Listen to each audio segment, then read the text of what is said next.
Soldiers of Reddit, what is something you wish you had known before joining the military? First, save every scrap of paper that you receive. Make a binder that includes copies of all your orders, certificates, important documents, evaluation reports, medical information, etc. Have copies of everything. It seems like overkill, but paperwork goes missing all the time. Second, if you are sick, go to sick call. If you get paperwork from the doctor, keep a copy in your binder. If you get hurt, go to sick call. If it is severe, make sure you get line of duty paperwork. Each small injury might not seem like a big deal, but after a few years, they add up. You don't want to be 30 years old with the joints of a 60-year-old and no paperwork to back up your history. Third, if you need mental health treatment, go to mental health. Stop caring about what other people say. If you need help, go get it. Fourth, speak up for yourself. Be your own advocate. Not everyone has your best interest in mind. If you don't think something is right, voice your opinion, professionally. Fifth, don't be afraid to volunteer for cool missions and opportunities. Being able to control some aspects of your career feels pretty awesome. Search around, go on forums, check opportunities, network, etc. Sixth, go to school. Actual school. Don't let the military convince you that University of Phoenix is your end goal. Do whatever you want to do, so you have skills when you leave the service. Use your GI Bill. Former Marine here. You will be treated like whoever the lowest common denominator in your unit is. If that dude is a fuckhead that gets arrested every other weekend or some shit, get ready to waste literally hours of time attending. Don't be a fuckhead training mandated by hire. Also, enjoy your tobacco addiction, especially if you're in a Victor unit. You feel so damn old and weathered going back to college with your GI Bill after an enlistment. This is legitimately what it feels like, and you're only a couple years older than the medit. Well, holy shit, mo embarks and a gilding. Thanks much. Oh, by the way, Gunny wants a formation at the barracks at 1700. I dunno, he's pissed about something. Edit 2, just to clarify, I certainly don't regret my time in the Corps. I miss the Marines I worked with, because I don't think I'll ever find that level camaraderie ever again. There are, however, a lot of aspects of the Corps that were just pants on head retarded, and they seem to be pretty common across the other branches as well. Volunteer for nothing. Especially if they are looking for volunteers for a course that on the surface sounds amazing, but when you look around you are the only one with your hand up and suddenly you are cleaning some sheet for someone else. Recruiters lie. It's a numbers game to them. Iraq was about oil. If you are a skinny 10-stone 18-year-old expected up to carry 100 pounds of kit, your knees will feel like a 50-year-old's by the time you are 25. A uniform doesn't guarantee success with chicks. You aren't harder than a bouncer after 6 months training. You aren't an expert in all things military after a few months in the job, and you aren't a hero for simply volunteering to be in the military. Basically, be realistic about who and what you really are. It's the Navy and Air Force that get to see the world. In the Army we just get to clean it. There's plenty of time to join. I didn't really need to join at 18. I could have gone to uni, traveled, had positive experiences, and then joined to become bitter, twisted, jaded and disgruntled at the state of humanity. You matter to your friends and family, to your platoon and company, maybe to your battalion, but to the wider military you are a number, a tool to be used and discarded. The mission comes first and your piddliest problems come second. You become different. Your entire viewpoint on everything from sex to politics to morality to notions of comfort change drastically. You will come to despise certain character traits and types of people. Don't trust to everything your recruiter tells you. Look up info on your own and bounce questions off of them. I did and got stuck as a laundry specialist for 4 years. Oh, and color vision can affect the jobs you can get in the military. Edit. Let me give some more details on my story. I wanted to join the army, to do cool army shit. Plain and simple. I was a junior in high school when a recruiter called out of the blue and told me about the split option. The split option meant I could go to basic during the summer and come back and finish up high school. Only thing was that I had to join the reserves and pick a non-combat MOs. The recruiter told me I could change my whole contract after I got back from basic. That was the lie. So I signed up for any old demos, which ended up being a 92S, shower, laundry, and clothing repair specialist. So I go off to Futsal for the summer. When I got back I went back to the recruiter station. My original recruiter moved on to his next duty station, and when I asked about changing my contract I was told I had to wait until I was 18. A few months go by, I'm an adult, I go back, rules change, I have to wait 2 years. So I go to 8 and become a 92S and report to my unit. I ask about changing my MOs and get no help from the sheetbag full-timers. So I was stuck as a Stitch Beach for 4 years until a sister unit let me join them and reclass to deploy with them. Now as for color vision, I found out I was red-green color blind when I went through MEPS and thought nothing of it. Mistake on my part. I learned later that due to my color blindness, I was unable to do all that cool army sheet that I originally wanted to do. So no combat MOs, no specialty schools, no faking nothing. I never did a single faking thing I wanted to do in the army. It ended up being a big waste of time. I'm going to stop typing because I'm making myself angry. Just do me a favor. If you're considering joining the military, remember my mistakes and don't get faked/fack yourself over. If you're offered a special school, take it. Especially if you are just coming out of 8. My biggest regret is that at the end of 8 a couple NCOs came into our living area and said we've got 10 slots for airborne and air assault. If you want one, the other, or both raise your hand now and you'll be on the list. Told myself at the time that I'd go later when I was in better shape or whatever I told myself. I faking hate myself because ever since then it's either been the unit doesn't have money for it or I procrastinated any chances away. Don't do that to yourself. Keep your training environment mentality and get the schools done while you still have that mentality, because once you're out of that mentality, it's damn hard to get or want to be back in it. Save all paperwork. Save your goddamn money. Do not go out and buy a new car. Do not faking do it. You're not special. The car salesman is going to fuck you over just like everyone before you. Save your first couple paychecks, get a beta, and save the shit out of your money. I've seen guys save for 4 years and have enough to buy their dream car in cash. Watched an E5 buy the new Corvette Stingray as soon as it hit the market with cash. He told us all that he had been saving for the past 5 years. It's not about cars though. It's about your future. Eventually you won't be army anymore. You gonna be like some of us dumbass and be in debt looking for whatever job you can get just to make ends meet. Go to school. Fuck what anyone tells you. Go get signed up for classes. Do online. Don't bother with classroom, as mission will dictate whether you get to make it to that class. Try telling 1SG you can't go to the field because you got class. So take as many online courses as you can. Shoot for a degree of any kind, preferably one you want. You'll be leagues ahead of everyone else. Finally, get seen for anything medical. Keep the paperwork. Understand that while many people who choose to serve might be doing it as an act of patriotism, most are not. A lot of people who end up in the military usually have no way out of a crappy situation. It is arguably a professional welfare system. Understand they will sell you buzzwords like honor, loyalty, and integrity, while many of the people who are grilling you about these principles do not practice them themselves. It is one of the few professions in the world where people with no education can rise through ranks and make your life hell just cause.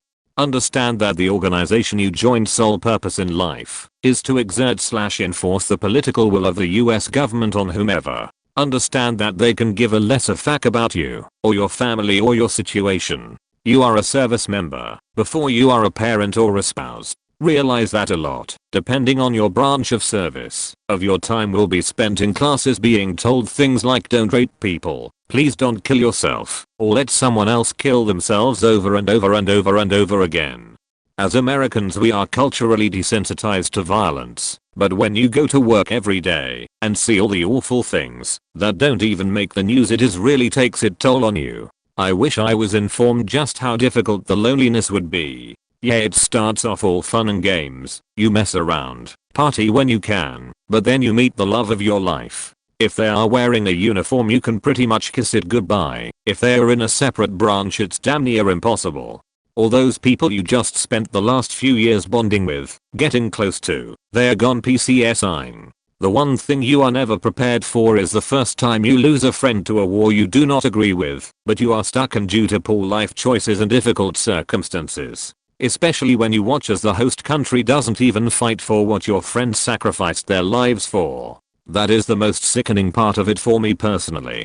Also, if you plan on only enlisting/commissioning for a short time, then do not have children. That is the scare tactic. That is how they get into your head to keep you. The military can be a good stepping stone. You meet people and can have some good experiences, but it is largely dependent on the people. Your relationship with the military can be like an abusive relationship. They will sweet talk you at first, but once it has you, it will beat you. It will tell you are nothing, and when you start to get the courage to separate, it will tell it gets better, dangle presents in front of you, and once they have you again, they go back to beating you until you say fuck it, I'm halfway to retirement. Sorry, I didn't mean to make this so long/depressing. Also join the damn Air Force, but be patient. AF recruiters are usually lazy cause they make quota easy. From I have seen they have the best quality of life. Those first few weeks away from your family for the first time can be a lot rougher than you think. The first time real homesickness hits you, you'll question your decision to join. But you stick it out, and that passes. There are college courses available on most military bases. Take advantage of as many of them as you can, especially general ed stuff that will be transferable to a university when you get out. I cannot stress this next thing enough. Stay away from credit cards. If you don't have the money to spend, don't spend it. Watch your finances and take them very seriously. Don't buy a car if you can't afford the monthly payment. Don't get anyone pregnant. Wrap your sheet up every time. Gonorrhea sucks, so I've heard. Find a hobby that doesn't involve drinking. Play guitar, become a computer geek, learn to sew, whatever. Just find something to fill your downtime, or you'll end up an alcoholic faster than you'd think. If you're married, or if you get married while you're in the military, don't forget about or neglect your spouse. If they're civilian, there isn't much for them to do. If it's a remote posting, there might not be any place for them to find a job. You're not the only one who is sacrificing, so are they. Being left at home all day in a place where you don't know anyone isn't very fun. Take your job seriously, whatever it is. Don't end up as a reputation of being that guy, the one everyone jokes about when he's not around, the one everyone hopes doesn't end up on their shift, because all he does is figure out how to get through the shift while doing as little work as possible. Embrace your job, whatever it is. It's probably the only one you'll have for the next few years, so you might as well learn to be good at it. I could probably think of a few more, but I gotta go. I don't think this would have changed my decision much on joining, but I wish I knew how easy it is to get into the military. I'm Air Force, so of course boot camp easier. What I mean is the part of taking the ASVAB, choosing a job, and in some cases gaining rank. I might be wrong, but it seems to be easier to join Army or Marines. Yes, I know the boot camp is harder, but I'm sure everyone from any branch can support me on how certain people can make it through. This is what concerns me. But imagine talking to someone higher ranking than you and trying to convince them that they are wrong, and they literally are, and they won't budge. Not from being an asshole or having a huge ego, but from really thinking they are right because they have simply been in a certain time or made rank fast. There are people who seem, to me, that are borderline retarded and are in charge of things. Others have absolutely no people skills and refuse to help you when that is what their job entails. I hope you all can understand what I'm trying to say. I'm not too good at putting it in writing. I fix F-16s, and in the Air Force, maintenance is what people usually get into as enlisted. I'm considered the friendly guy everywhere I go. I don't use my rank as an NCO the way the military wants me to do it. I ask people to do things, not tell them. It's not supposed to be that way, and I fully agree with doing what you are told. I also believe in keeping your mouth shut. Hard work is hard work. I respect the rank but that can only go so far when the actual individual is a moron. I treat people like adults, whether they are new or my boss. Edit. I respect people that are in the military. I still look at myself as just a mechanic. I've been to Iraq and Afghanistan, but I don't consider myself a veteran. I don't see the Air Force as the easier branch, just the one that you get treated as an adult the most. Former Marine.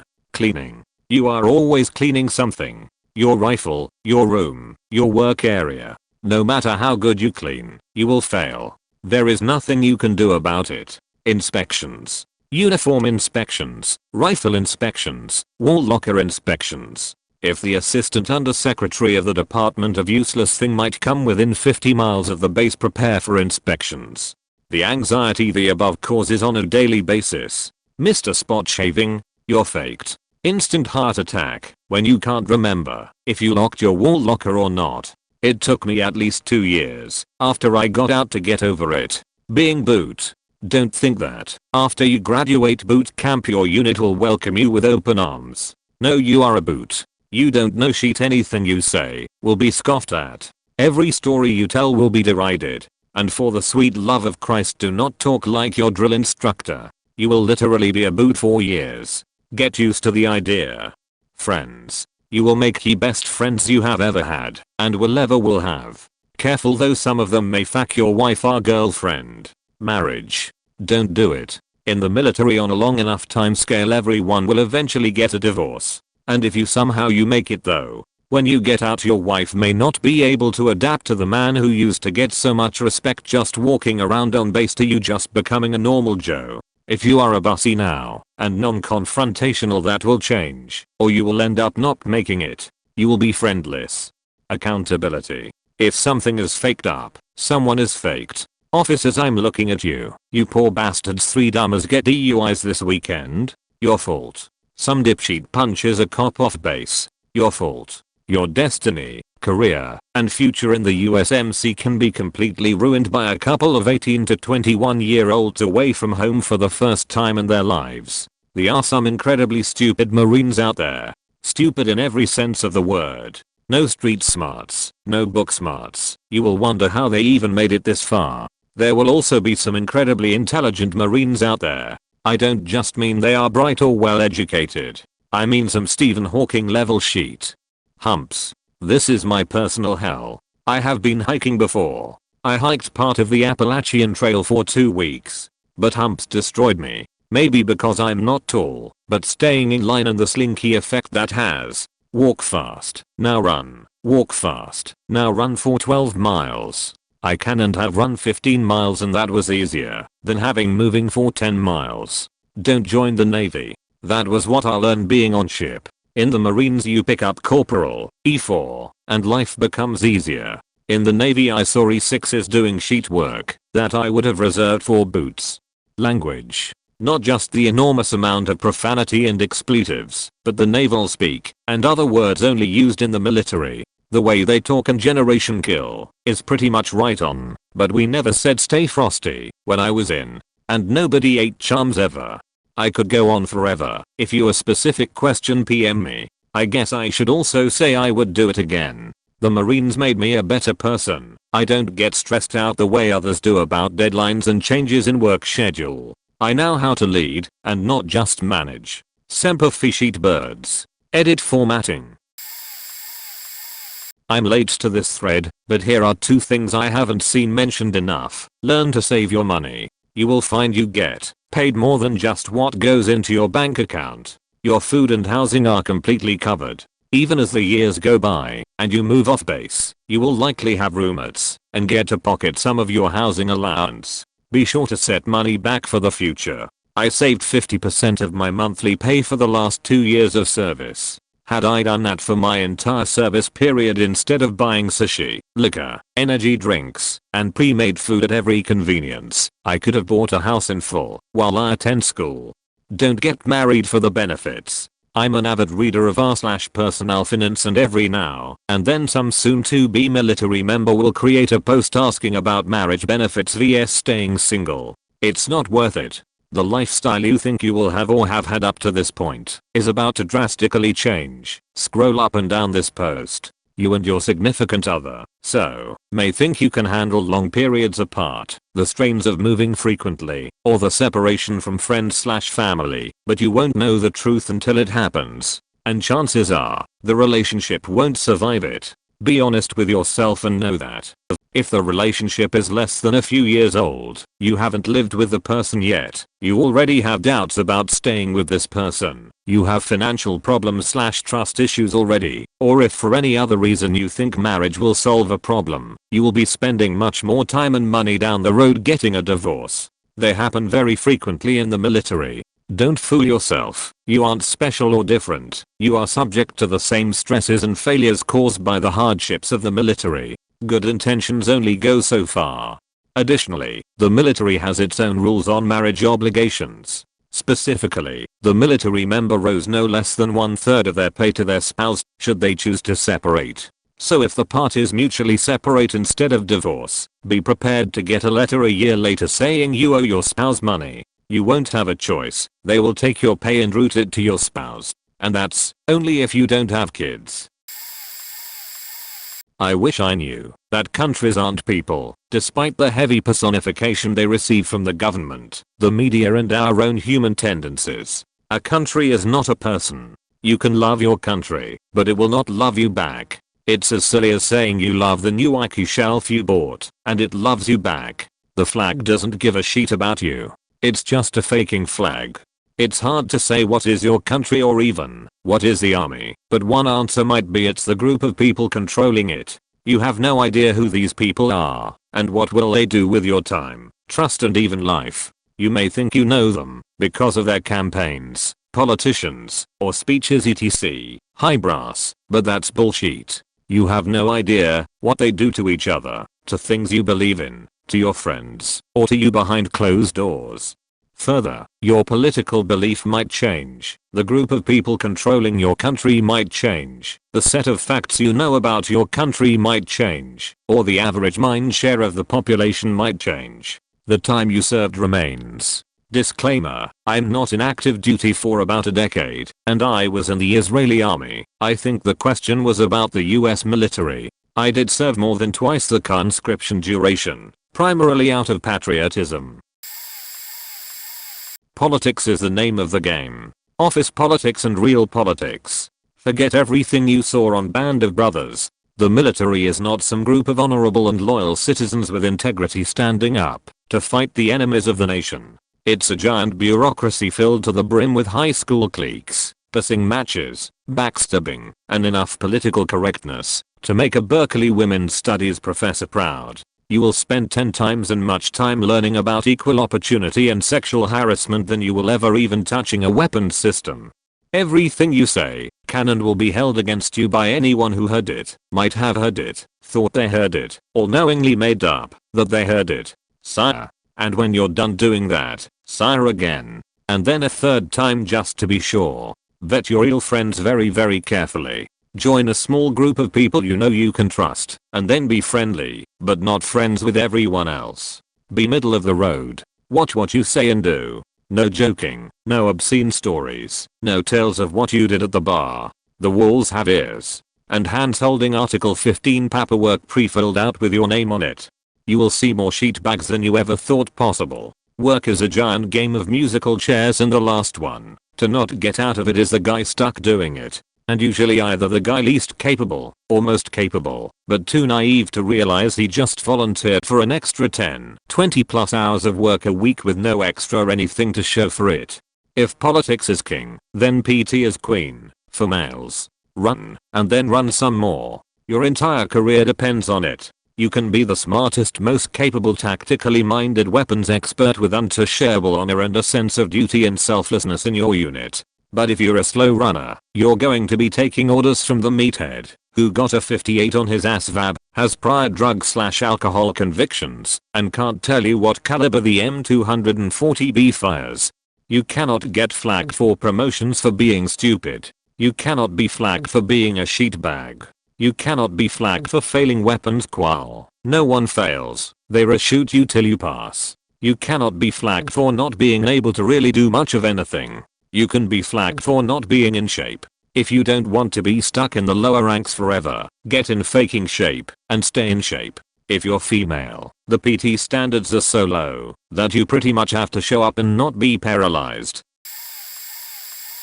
Late to the party, but my wife asked me to answer this. I served as an infantryman in the army during the initial invasion. It was hard work and every day felt like it could be your last. After our 12 months we went home, -4. Which isn't bad considering the damage we did to the opposing force. The second deployment it was more of a hearts and minds experience. We fed the hungry, provided water, fertilizer, and defended the locals. We got to know the people. It was then I realized that as an American soldier, we were not always the good guys. I thought we were the bastion of justice, the moral compass. But when we learned of the atrocities the people had suffered, the innocent lives that were lost, I felt during the first deployment that civilian lives lost were simply residual damage from a country at war. It wasn't until I learned the language and met the people that I realized they were just like us and they were families torn apart from our actions. I met families whose children were killed in artillery strikes, whose fathers were lost defending their homes from invaders. They were not all against us, they were trying to protect their families from much more armed and trained military machines. We did more good than bad, saved more than we hurt. But the few that lost loved ones because of our actions weighs heavy on my conscience every single day. I wish those that lost loved ones knew we were only trying to help. TLDR, I learned that we are not always the good guys. I wish I had known that going in. Don't fuck around when it comes to the VAB. I got boarded out due to a back injury mid-2014 and immediately filed a VAC claim. I faked around and got drunk the night before my CNP exam and, yep you guessed it, I missed it. Nearly a year later, I'm just now getting my claim back on track. A year. I have spent countless hours on the phone with us whole faking civilian workers. I have filled out dozens of VA form what the fuck evers. I have went to the VFW, VSO, attorneys. I've exhausted every avenue just to get my claim looked at again. Don't fuck around with the VAB. File your faking claim as soon as possible. Make digital copies of all related documents. LODS medical summaries, DD 214, NGB 22 for you guard guys. Every faking document you have, and upload that to eBenefits. Then, make copies and mail it to the evidence intake center. Everything you mail, get it certified with a return receipt. Keep a little folder with all correspondence. Anytime you submit a form or request digitally, or over the phone, mail a paper copy too because the VAFACs are pallet. Get your faking direct deposit set up with the VA. Answer when they call, because the VA doesn't leave messages. Don't miss your faking appointments. Always faking appeal the initial decision. It can only go up. If you don't know what to do, submit an inquiry via IRS. Don't fuck with the VA. Apply for GI Bill, and keep those award letters near and dear to your broken, trampled little heart. Make sure direct deposit is set up for GI Bill payments, because for whatever reason, they don't apply your CNP direct deposit information to your GI Bill payment method. Oh, and did I mention, not to fuck with the VAT. Things I learned during my time in the army that are useful. Always look like you are working on something. Nobody will bother you with more work. In my unit we can work out whenever we like. If you have had to use that privilege, get in shape if you are not already. Help the people in your unit that have higher ranks. So let's say your bosses. You know some basic IT stuff and they have a problem with their laptop. Help them and you will get paid back with more kindness and less bullshit. If you do some training in the woods, fields, wherever outside and it's hot, never forget something to drink and fill the bottle until the last drop.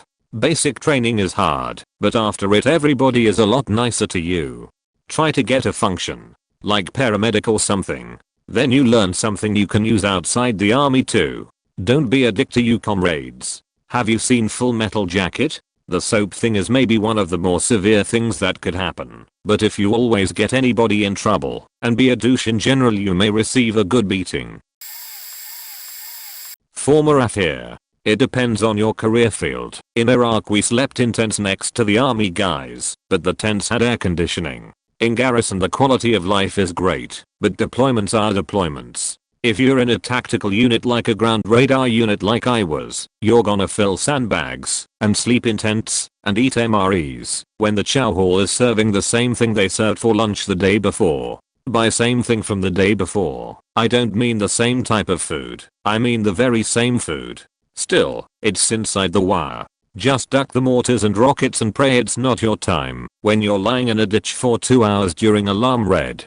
The biggest thing I can tell you is in the AF you can go in with a guaranteed job. Go in with a guaranteed job. If you want to be, say, a boom operator on a KC-135 and be on flight status and be guaranteed to stay in hotels wherever you go, tell the recruiter that's what you wanna do.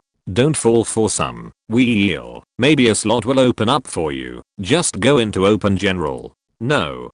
Find your job you want. Get it in writing that this will be your one and only job, and if they try to fuck you, you have the right to wait and or separate until a slot opens up. The difference between the AF and the Army or Marines, besides the obvious differences, is that not everyone is an infantryman. This is the lowest common denominator with the Army and Marines. No matter what job you have, you will always be able to be an infantryman. Everyone is an infantryman. The AF is not like this, so choose your job, and don't let recruiters tell you that they can't guarantee you a job because that's horse shit.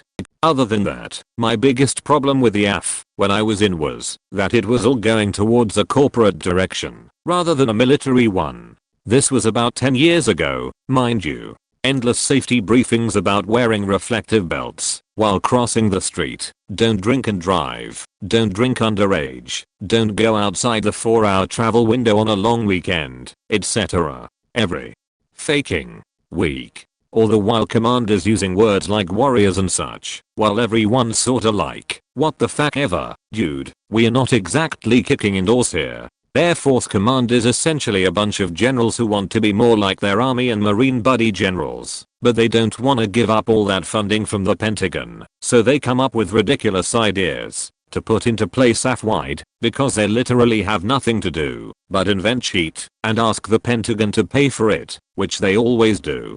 In the end, I wouldn't say I would have preferred the Army or the Marines, but at least every day is based around the military somewhat. It's still about the mission. I did all kinds of specialty schools and such for my job in order to get closer to the tactical side of things, becoming an air weapons director, basically a wax on the ground, controlling fighters, pushing them to facts, intercepting other aircraft, etc. And it's disheartening when you get pulled off a mission, which you need to do every month for numbers to stay current.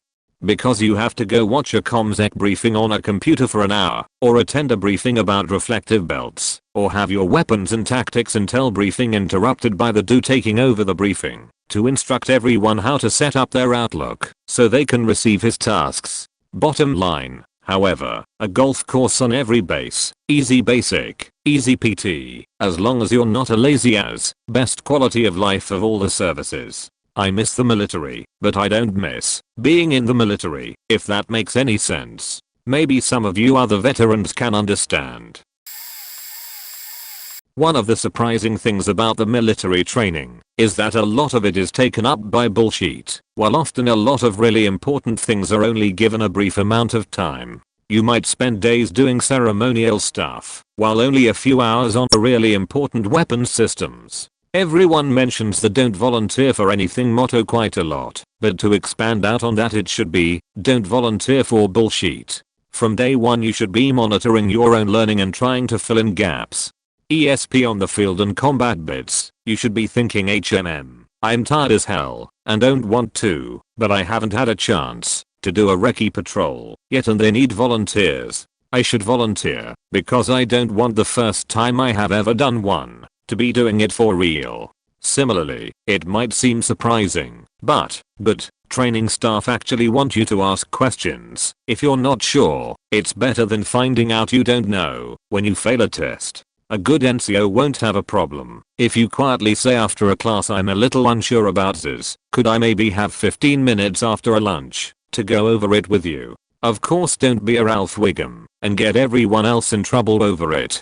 For the love of God be the grey man for as long as you can during training. If you have skill, and you're good at the job, it will shine through naturally. Always aim to be 5 minutes early. Avoid falling in with the just do enough to get by or don't want to do courses people. Once that negative mindset sets in, it becomes hard to get out of it. You wanna be the guy who wants to do the interesting courses etc, which keeps it worthwhile. Learn how to polish and iron stuff well. When you fuck up in training, don't try to explain. You will always lose and give the NCOs more ammunition to shout back at you. The best thing to say is no excuse. It gives them nowhere to go with it. Get fit before you go, but don't be a gym knucklehead like in the movies. You need speed, stamina, and local muscular endurance, strength, not pointless poser muscle that you will have to carry around with you. No one in the army is gonna tell you to lift 300kg barbell for 30 seconds, but they will tell you to lift 60kg backpack and a 23-pound machine gun for 20 miles. When doing PT, you're always better to be at the front of the group when starting out etc, as it means you get to hold when the people at the back have to catch up.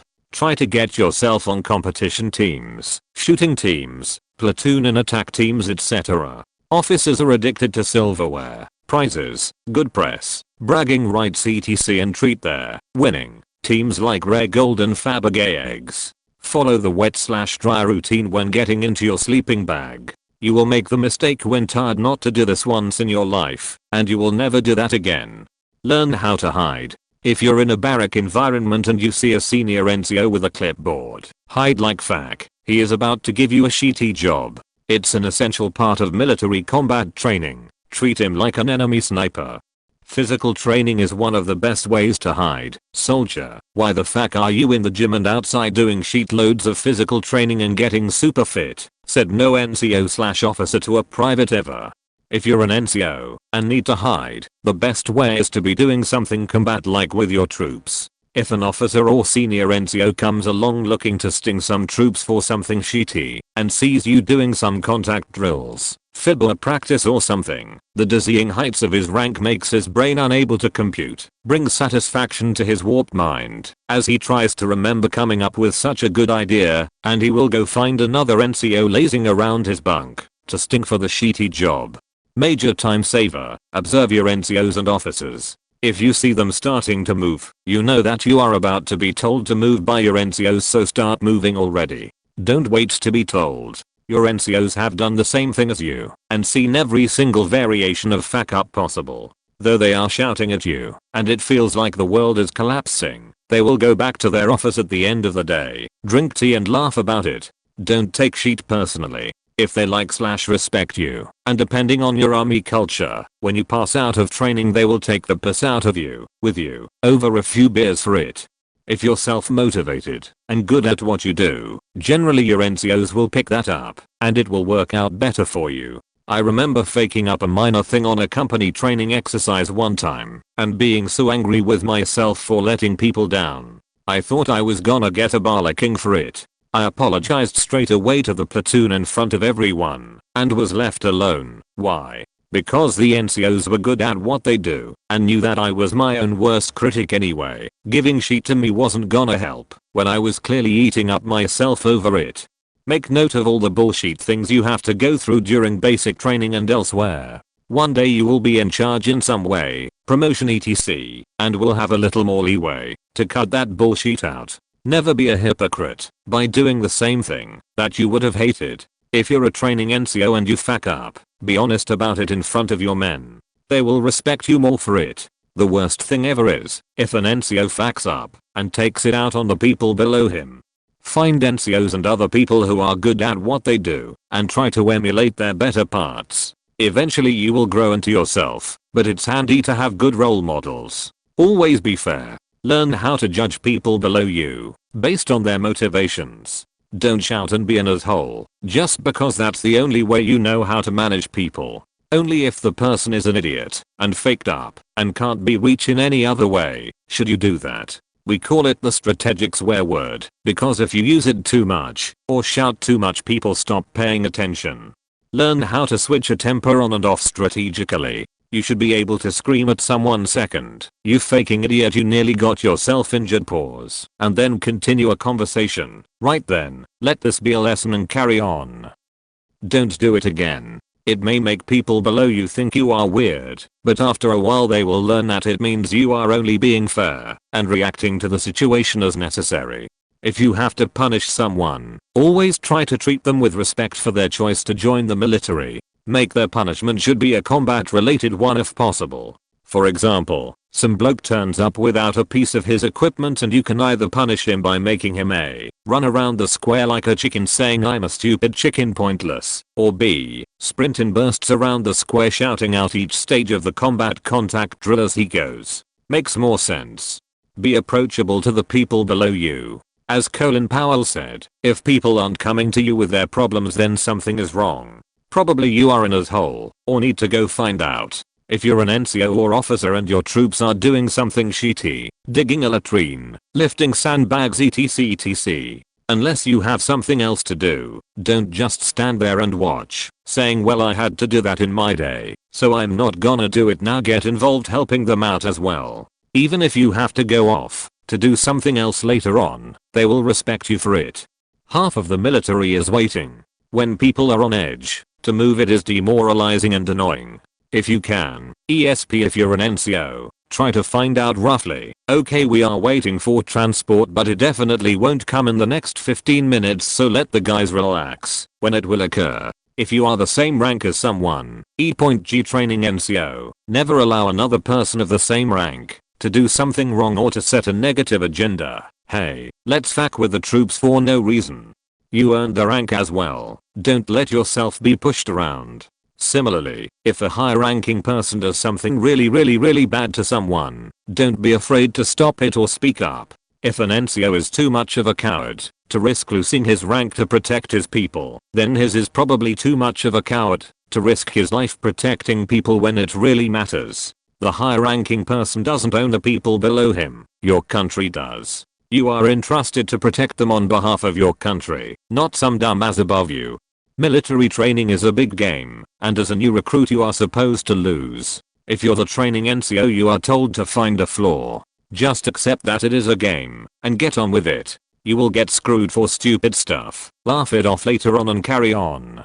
The military is the most homoerotic place you will ever be. I really have no idea how the US used to have its stupid ban on gay serving in the military. You might think you're a certain type of macho manly guy, aka you're an asshole, but within a few weeks, there is a 110% chance you will wake up with some balls in your face and half the platoon singing the Bee Gees purely because you feel asleep before everyone else. There are two specific quiet types of people guys in training who often get a bit left out of the in-group which often forms pretty early. Take time to talk to both, and include them if you can, because they are either the quiet dude who really shouldn't be there, will drop out later, and might be a bit insane in the first place. The quiet dude who is gonna end up in special forces, because he knows his shit, is damn good at what he does, and just wants to get on with the job. Ditto the guy who, when everyone else is snapping towels in the showers, just sits in the corner at night reading Arabic poetry. I generally say this to every person that asks, or every parent that wants to talk their kid. The military, in my experience, is either the greatest thing for you, or worst thing for you. Largely it's directly proportional to the amount of effort and dedication you individually put into it. If you have at least a normal amount of intelligence, and if you are lucky to possess more than the average person, you can and will go as far and as fast as you want. I treated the military as sort of a game. If I had the uniform on I played the game, busted my ass, studied as hard as I could, and listened much more than I spoke. I took the time to learn from, and get to know more senior people, and learn from them. I consider myself one of the lucky ones. I was on submarines, so it's sort of unique to the rest of the military, but it was the best move I could have made as a 19-year-old. It taught me I can learn things I thought I couldn't learn. It taught me to get along with people no matter what, because I was locked in a tube with them for at least 60 more days. Go in with a plan, a specialization and stick to it. Put the uniform on, play the game, take it off, and become your own person, off base. Former soldier here, probably one of the odd jobs that the military offers is K9 handler. Those guys and gals that get out and find a similar job in the government/civilian section can do very well. As others have posted on here, utilize the GI Bill, or as some refer to it, the post 9/11 bill. One useful advantage is that I used it at a college/university when I got out, and not being in student debt is a great thing. Also, have a binder with multiple copies of all important documents. Hunters love a big rack makes excellent points. First, save every scrap of paper that you receive. Make a binder that includes copies of all your orders, certificates, important documents, evaluation reports, medical information, etc. Have copies of everything. It seems like overkill, but paperwork goes missing all the time. Second, if you are sick, go to sick call. If you get paperwork from the doctor, keep a copy in your binder. If you get hurt, go to sick call. If it is severe, make sure you get line of duty paperwork. Each small injury might not seem like a big deal, but after a few years, they add up. You don't want to be 30 years old with the joints of a 60-year-old and no paperwork to back up your history. Third, if you need mental health treatment, go to mental health. Stop caring about what other people say. If you need help, go get it. Fourth, speak up for yourself. Be your own advocate. Not everyone has your best interest in mind. If you don't think something is right, voice your opinion professionally. Fifth, don't be afraid to volunteer for cool missions and opportunities. Being able to control some aspects of your career feels pretty awesome. Search around, go on forums, check opportunities, network, etc. Sixth, go to school. Actual school. Don't let the military convince you that University of Phoenix is your end goal. Do whatever you want to do, so you have skills when you leave the service. Use your GI Bill. I'm in the Air Force. I think it's similar in other branches, but the bureaucracy is mind-numbing. Every action has its own form and regulation. Want to get access to a computer? There's a form for that, and a regulation governing how to fill out that form. Want to take leave? There is at least one form that, and I've seen up to 4 forms for that. One requesting leave, which has to be approved by a supervisor and supervisor's supervisor. A checklist that proves that your training, part, etc. is up to date, which involves printing out multiple documents. One for a safety/anti-terrorism brief, if you are going somewhere where terrorists may be. One for a detailed travel plan, if you're under 26, which includes printing out maps, travel itinerary, etc. Want to get married and have your spouse live with you? There are way more forms to fill out. Not to mention, the regulations for what you do can require you to think like a lawyer. I work in aircraft maintenance, and you would think that fixing the jets would be the most important thing. However, there are so many regulations, which are well intentioned and meant to maintain safety, but are followed so strictly sometimes that you spend several hours preparing to work on a job that takes 15 minutes. Granted, it is all for safety's sake, but anytime somebody makes an excuse for how they faked up and hurt themselves/somebody else, there needs to be a rule invented to fix the root cause of the problem.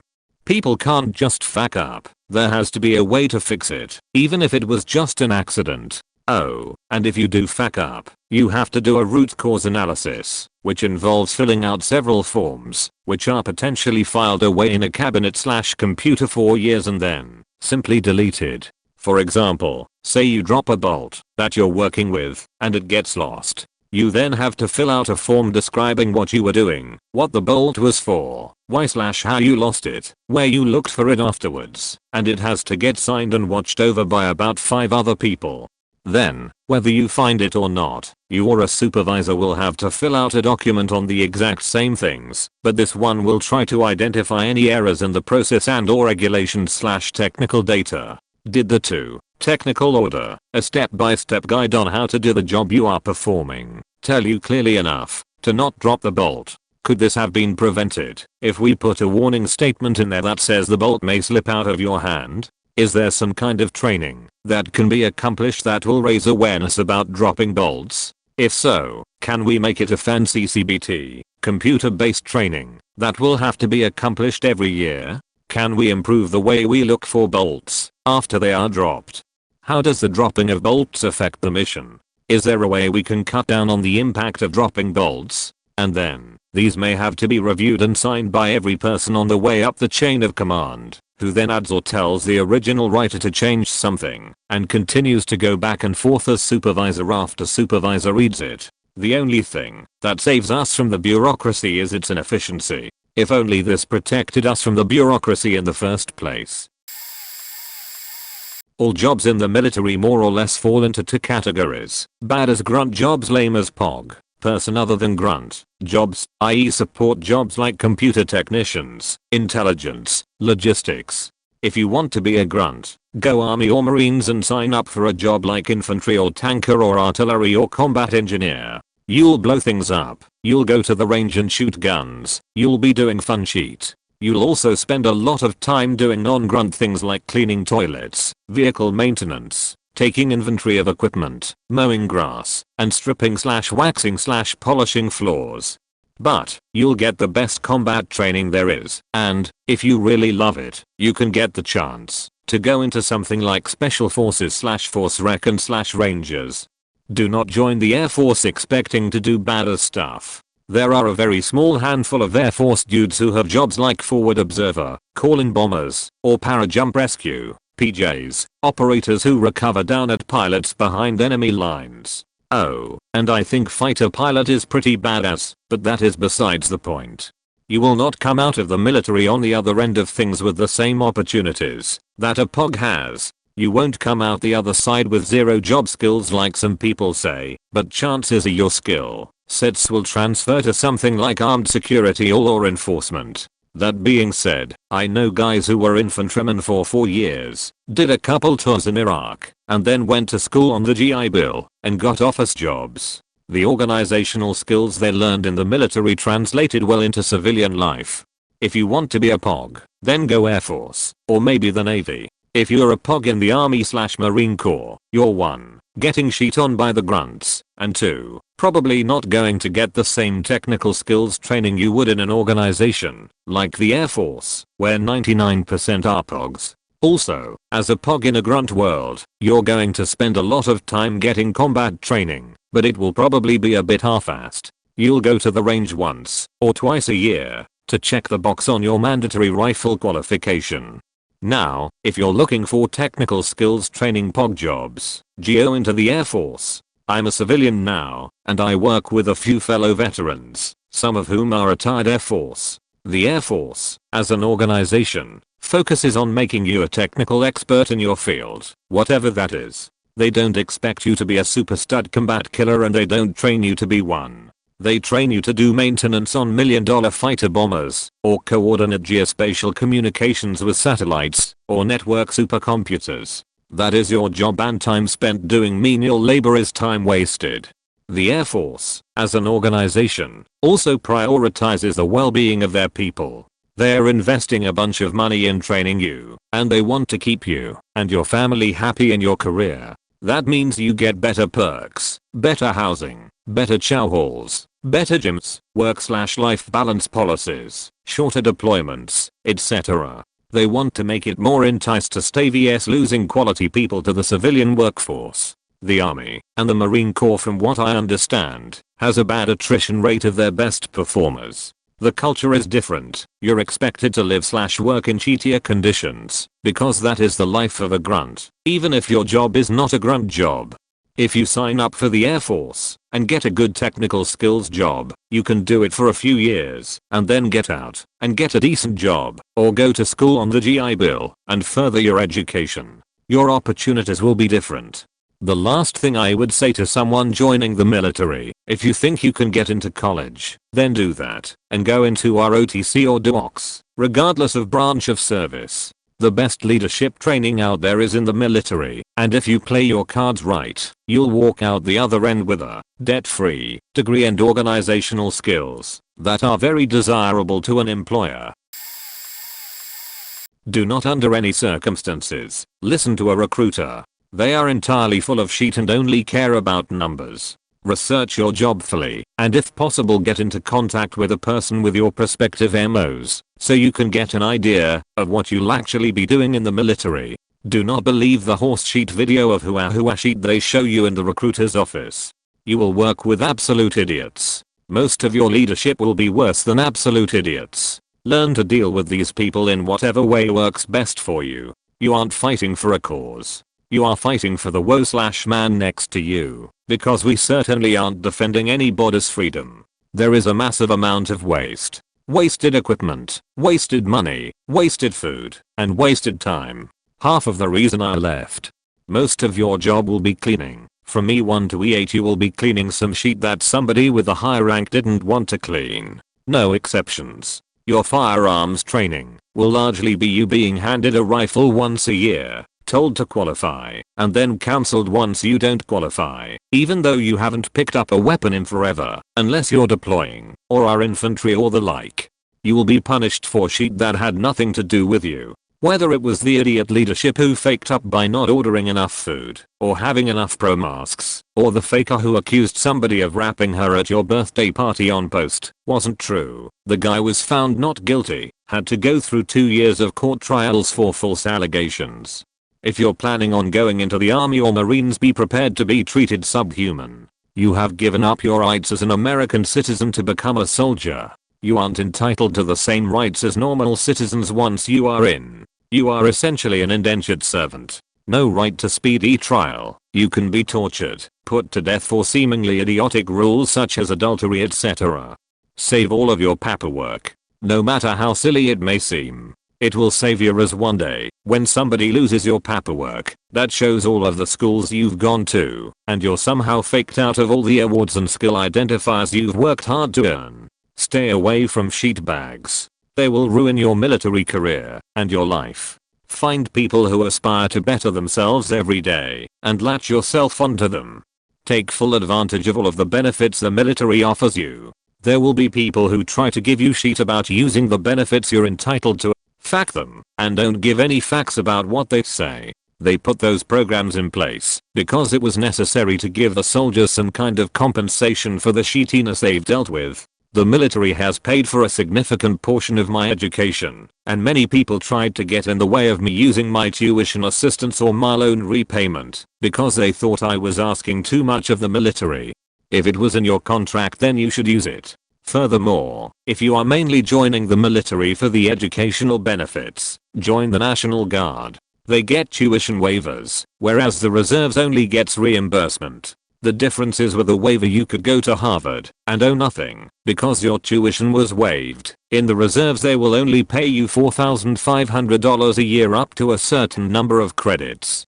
People will give you shit about going to sick call. If you're truly sick, say fuck them, go and get your treatment, and keep your paperwork. If you want a career, go Air Force. They are the only professional branch. If you want a job that actually does cool shit during peacetime, go Coast Guard. Learn when to volunteer. I've gotten some of the best weeks in my military career from volunteering at the right time. Many people will tell you to never volunteer. They simply made a bad decision.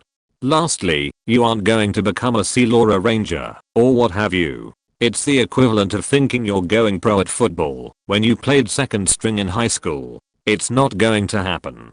That's reserved for the truly elite or the officers who've been in their whole lives. 4 things that apply to anyone thinking of joining regardless of branch. Do not buy a flashy brand new car.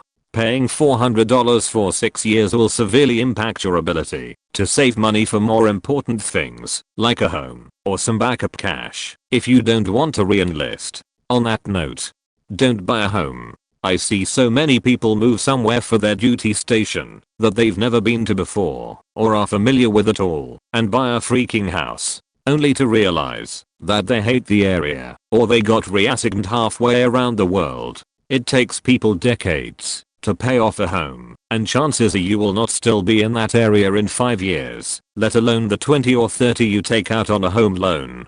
Don't get married unless you truly want to spend the rest of your life with that person and have been dating/living together for a considerable period of time, and you have similar lifetime goals beyond the military. Unless you're both lifers, divorce rates are sky high and alimony is a beach. Basically, don't get married for the convenience of having a federally recognized relationship status. Don't have kids/go around having unprotected sex. As a woman, it kills me to say this, but I've known enough real sheethead chicks to trap guys in with kids by forgetting their pills or something. I want to reiterate that obviously not all women do this or approve. It's a dirtbag move that I feel is equivalent to rape. My point though, take some initiative and use a goddamned condom. So many people grudgingly re-enlist only because they feel it's the only way to provide for their unplanned kids. Oh, and kids aside, STIs are pretty awful. Just use the condom. And ladies, your birth control is covered, so don't slack on seeing your doctor. TLDR, aim to finish your first enlistment without being in debt to anyone. You won't know for sure if you'll re-enlist until then, and being forced to re-enlist because of poor financial planning when you're not fond of the job will suck your soul. How much it would affect my body. I shredded my labrum, had surgery, and now I only have 60% mobility. Goodbye, sports. My hips click and pop all the time. Bursitis isn't fun. Chronic migraines. Just all kinds of painful shit. Yeah, I get a retirement check, but it's not enough to make up for everything I'm missing out on. How much it would affect my relationships. I got married in the army. Don't do that. I don't care what you say. She may be the one now, but she won't be for long. The military is a single person's gig. Trust me. How much time would be spent doing absolutely nothing? Don't forget your phone charger. It'll be dead by noon. At least if you're in garrison. How you are a body with a number, not a person. Brigade or battalion will call your unit for 4 soldiers to go to a detail. It's pretty much whoever your 1SG sees first. How often you'll have suicide awareness classes. Once a week, maybe every 2 weeks if you're lucky. It's a huge issue in the military, so they're fighting it. But I swear to God, if I hear it's a permanent solution to a temporary problem one more time, I might flip. I do still have my ACE card though. How homesick you'll get at first, and how comfortable you'll be once that goes away. It's weird. I love being home, but when I got out and went back, I didn't feel at home anymore. So I left and started a life in another state. How ingrained the culture will be in your head. Everything in my house and at my work desk has to be dress right dress or I get frustrated. I cuss all the time. When I talk to a superior at work, I put my hands behind my back subconsciously. I eat so fast. My girlfriend holds my hand, so I slow down a bit. Those are just a few. I could go all day. Do the things necessary to go in as an E3. You make more money for very little effort. Make sure that the MO's job you pick has an enlistment bonus. Understand how / if your military job has a civilian equivalent. Nothing against being in the infantry, but there are only so many jobs as a civilian where killing people is okay. Understand the job description. Being a mechanic sounds fun until you have to be under a hot engine in 115-degree heat. If you want to make the military a career, look at the current QTOF scores for the MOs you want. www.qtofscores.com. For the army, 798 is the maximum number of points and means that nobody is getting promoted. 350 is lowest promotion score. If the score for your job is consistently high, it means that there is poor advancement potential for E5 and higher. You may want to choose another job. The pay scale for all of the branches is the same. Think about the quality of life that you want to have before choosing a specific branch. Once you are assigned to a duty station, you will be there working with mostly the same people for the next 2 to 3 years. If you don't get along with your supervisor /S, it will be a very long 2 to 3 years. Read the other posts. There is some very good information. Air Force checking in here. The Army and Marines get cheat on like nobody's business. My Air Force buddy, while in Korea, we were both there, actually found a lost army dude straight from their tech school, or whatever it's called, stranded at a bus stop because he didn't have a sponsor or they didn't give a fuck or something. It blew my mind that he didn't have instructions the whole way or any contact at all. He just knew the name of the base he needed to get to, but my friend took a few buses and taxis with him to help this poor guy out. PT every faking morning at 5 AM. Fuck that shit. We do it about once a week as a shop, not even as a unit or squadron. My impression is, unless you're an NCO or higher in the more gung-ho branches, you're just a piece of shit it seems. In the Air Force you can get away with calling people dude, bro, man, whatever you want to, within reason. Going to parade dressed in the food court on base when a SS duty in the AF just says hey looks faking awful and stupid to us. Navy seems to be a lot closer than the Army or Marines to our quality of life, at least on some points. The military is fickle. In basic they teach you to be a team, and then when you get to your first base, they teach you to be more of an individual or to blend in, especially out in public. The one thing I wish we could do is legitimately yell at people who are faking idiots. I'm tired of the bossy approaches we have to take, the bullshit mediation tactics to make it seem like it's okay buddy, don't worry, you just messed up, no don't cry, fuck, that shit. All in all, we're the best quality of life. Food still sucks, having roommates still sucks, but it's nearly always better than any other branch's situations. And yes, we get to travel 5 years in, and I've been stationed in 4 different countries, not including the US, enjoying Japan right now actually. Any questions about going Air Force, feel free to PM me. I'll tell you all the good and bad. Don't make these decisions hastily. I did 12 plus years in the Army Signal Corps as a comsec repairer. I got out of the Army 20 years ago, so my advice may be dated. Don't join the Army or the Marines. I had some of the best technical training that the Army had to offer at the time, and spent much of my time in joint units. The Navy and the Air Force still had better training opportunities and much better living conditions. I turned down Navy nuke school to go into the Army. Many of the Navy guys that I was in crypto training with had flunked out of nuke school. It was a joint service school. The Army guys who flunked out got to be cooks or tank turret mechanics despite their high IQs and electronics training. If you are intelligent and mature, don't join up. If you are that smart, you always have other options. The mind-numbing dumbassery you encounter in the military will destroy your spirit. If you are intelligent and immature, the military will give you that ass kicking that you probably need to wake up and do something with your life. Don't go enlisted unless you have no way of meeting the requirements to be an officer. The Army is not a meritocracy, and enlisted rank is largely determined by tenure. Officers endure BS, but it is a lot less tedious than the pure BS that enlisted soldiers, especially in combat arms, deal with on a daily basis. Be smart if you do enlist and get everything in writing. Take advantage of every program that your chosen branch of service offers. Take charge of your career. Ask questions and escalate if something doesn't sound correct or you are getting the runaround. Expect the service to fuck up anything that benefits you and take precautions. Protect your health. Peer pressure or being part of the team has no meaning when you are 50 and your body aches every day from injuries that you ignored when you were 20. For all young teenage women going into the military, I have some advice that I wish I had heard. Don't go out with the guys by yourself. No matter how much you trust your teammates and want to fit in, take other girls with you. Be smart and stay aware of your environment. It may sound overprotective or even paranoid, but better safe than sorry. Trust me.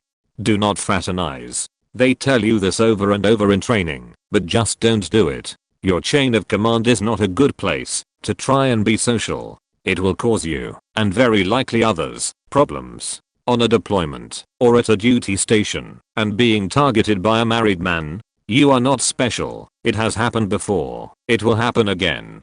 I don't know how it is now, but in the 90s there was a serious culture of womanizing and rape in the Army. If it has changed, yay, but I'd say more than anything, be vigilant. I know this sounds like common sense and is applicable in the civilian world as well, but when you enlist you feel as though you are joining something bigger and better, so your guard is down.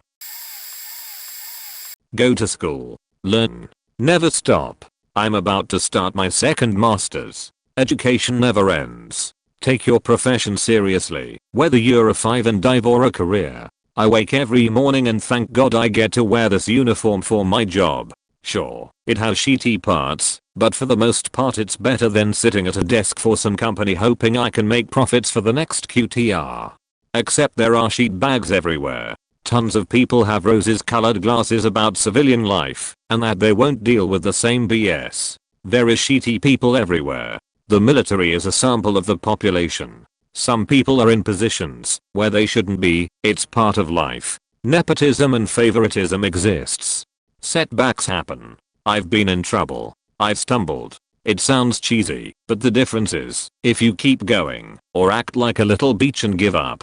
I wish I knew all these things before I joined, but I've learned them over the years. Read this, then read this. Understand the nature of the enlistment contract is essentially indentured servitude under a different name, and that you are no longer in control of your own life.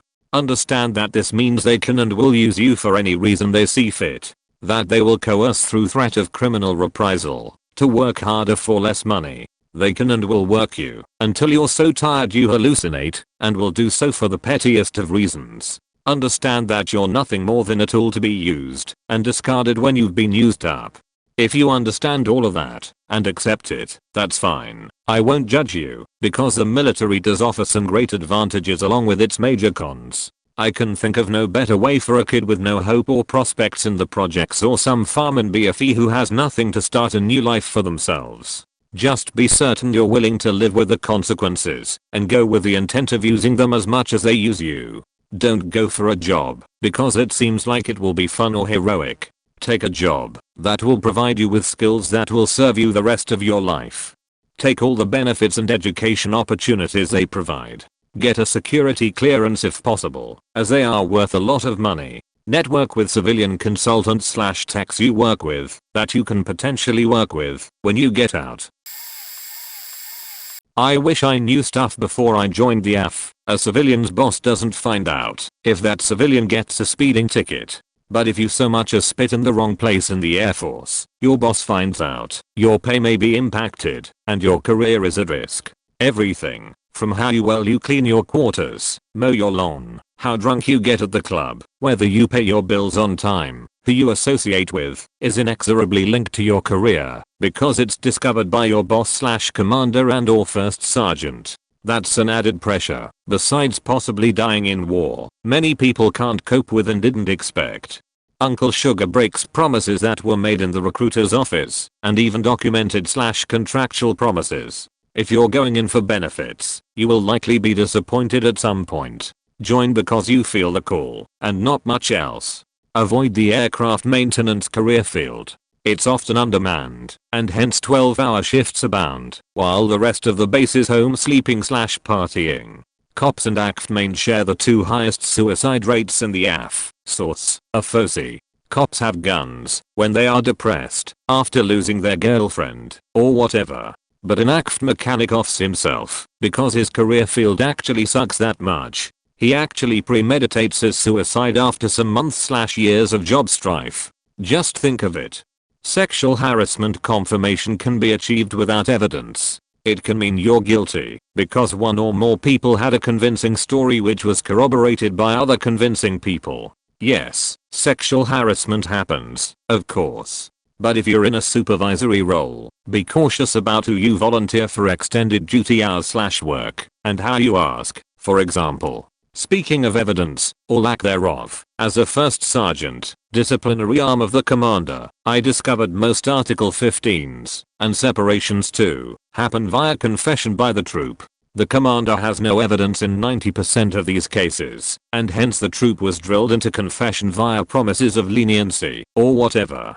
Note, the military is governed by the UCMJ. It's a separate justice system which is actually rather excellent, streamlined, and protects the individual's rights in accordance with the fading Constitution, and sometimes better than civilian courts. Of course, if you are dumb enough to confess yourself into a separation from the military, the commander is obliged to let you. The AF has possibly the best promotion system in the universe, seriously. It's unparalleled in the civilian world. Many checks and balances, a point system, that is a sum of your job performance, your job knowledge, your military knowledge, your time in grade, time in service, and your awards/decorations. Yet, there are still some flaws, apparently. AF prides itself on being an equal opportunity employer, and so it puts serious effort into keeping everybody promoting equally too. If you are astute and perceptive, you'll see it, but you'd be a fool to talk about it to anyone but your most trusted ally. So, beach about it to a friend, never discuss it in mixed company, and learn to love the better parts of the promotion system. Because really, it's great, even with the flaws. You'll never see a civilian equivalent or even close. 20-year vet here. Good luck to you, mates. XMN here. Had a contract for the combat controller pipeline when I was diagnosed with Hodgkin's lymphoma. Since I hadn't left for basic yet, they kicked me out without paying a single faking bill or saying anything, even though I had sworn the oath. My recruiter told me to sign some papers, and I never heard from anyone again. I've since tried to enlist in every branch 3 or more times. I'm currently trying to get waived by the army to go to SFAS, but having cancer twice and being partial prior service doesn't make the army too keen on you. I would fight in a second. Whenever they call my name, I'm ready. However, I doubt that day will come. What do I wish I knew before I joined? The military gives 0 sheets about you or your family. You are a number, a liability, a faking burden. They'll use you up and spit you out like a cheap poker. That being said, I'll fight in a faking heartbeat. Some of you motherfuckers that are in have no clue how lucky you are. I'd scrape paint for the rest of my life if it was in service to my people. Appreciate the opportunities you have because it was taken from me, and I think about it every single day. I could be jumping out of planes, dropping JDAMs, and doing other cool guy shit. Instead, hey guys, can I grab you some drinks while you look at your menus? Damn, I'm salty. As an enlisted female in the Air Force, I'm no soldier, so my response may be irrelevant. I wish I had known more about the officer side of the house. I probably would have gone ROTC instead of dropping out of college to join. The pay is not even close to as bad as people often complain about. As an E4 I make base pay $2,122.80, bar in MD with dependents $2,139, and base $367.92. That's $4,629.72 before taxes / life insurance. My residency is my husband's parents' house in Tennessee, so no state taxes and only base pay is taxable anyway. It may not seem like a ton, but I know exactly when my next paycheck is arriving and how much it will be, which makes for easy budgeting. What in the hell my job actually was. Granted, I chose my job before going to basic, but the internet only told me so much. I'm Operations Intelligence 1N0X1, and it's incredibly easy in the command I'm in, and the deployments are awesome. Germany, rental car, stupid easy hours. However, if you like to know how the weather is outside, like being able to check your phone regularly, don't like public speaking, and get bored easily, then it's definitely not for you. Not all deployments are shitty. I assumed I would be deployed every 6 months, and with some jobs you are, but I had to beg for a deployment just to gain experience in my job. Then instead of getting to go to a hostile location and serve my country in the way that I had imagined before I joined, they sent me to Germany. I'd rather be downrange. However, Germany is the deployment lottery. $68 per diem, yes, $68 per day for 6 months, and family SEP pay, $250 a month. Roughing it out in the on-base hotel, and driving a 3 Series BMW. The government pays for lodging and rental car, plus gas, up to a reasonable amount, and I didn't have a home/rent or car payment back in the States, so I pocketed everything. I spent $100 a month on food, and $100 a month on booze, and they provided me with a cell phone. I also would jump on a mission downrange at least once a month, so I got tax-free for the entire month, got some experience, and qualified for the Savings Deposit Program, SDP.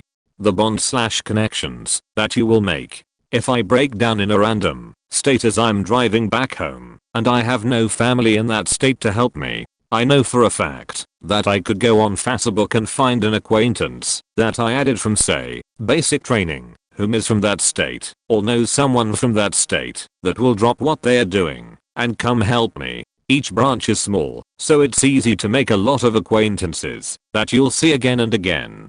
You'll see civilians differently. It's almost like 2 different worlds. I once saw a manager at a Target ask another employee to clean up a spill on the floor, and the employee rolled her eyes and said, "Yeah, I'll get to it when I get to it." I literally froze right there and was like, oh shit, this is it. This is where you die. And the manager didn't do anything about it. In my head I'm thinking, no you rude little beach. The proper response is, yes sir, and then you need to fast walk your ass to that mop bucket and get it done pronto. And the fact that the manager didn't make her get on her face or go trim the grass out front with fingernail clippers was appalling. I love this question. So here it goes. The number one thing they forget to tell you at the recruiting office. So you go to basic training, right? They break you down and reprogram you from a civilian into a soldier. You learn how to run off just a few hours of sleep, constantly pay attention to small details, be aggressive and do things you didn't think you were capable of doing. You learn that it is not merely good enough, that you are doing the right thing. Everyone else must be doing the right thing as well. But while you are being inculcated with all this good training, you are also being desensitized to people's feelings. As a reserve soldier, I had an especially bad transition back into the civilian world. Everyone kept complaining that I was really mean and insensitive. Eventually it all escalated into me losing my devoted girlfriend and too many of my friends who were just tired of my shit. No one understood how such a nice guy was all of a sudden a grade A jerk in a mere 8 weeks. It took a lot of conscious effort on my part to recover from that and learn how to interact with civilians again. So much so that in 8 I was seeing a counselor once a week to help me deal with all personal shit I was going through because of all the friends I lost. Guys, this is a real faking thing that no one seems to remember to tell anyone when joining the military. Maybe they think it only happened to them, or maybe they are too embarrassed to mention how shitty they were. It doesn't happen to everyone, but I've seen it happen to dozens of soldiers. I would say a combination of a lot of posts I've seen. But I personally would have gone to school first, got my college education, joined the ROTC while in college, and came out as an officer. I was never an officer, just enlisted, but to start off as an officer would have been nice. Better living conditions, and yes, I was in my 5-star Air Force living quarters, more pay, and less sheet rolls down your way.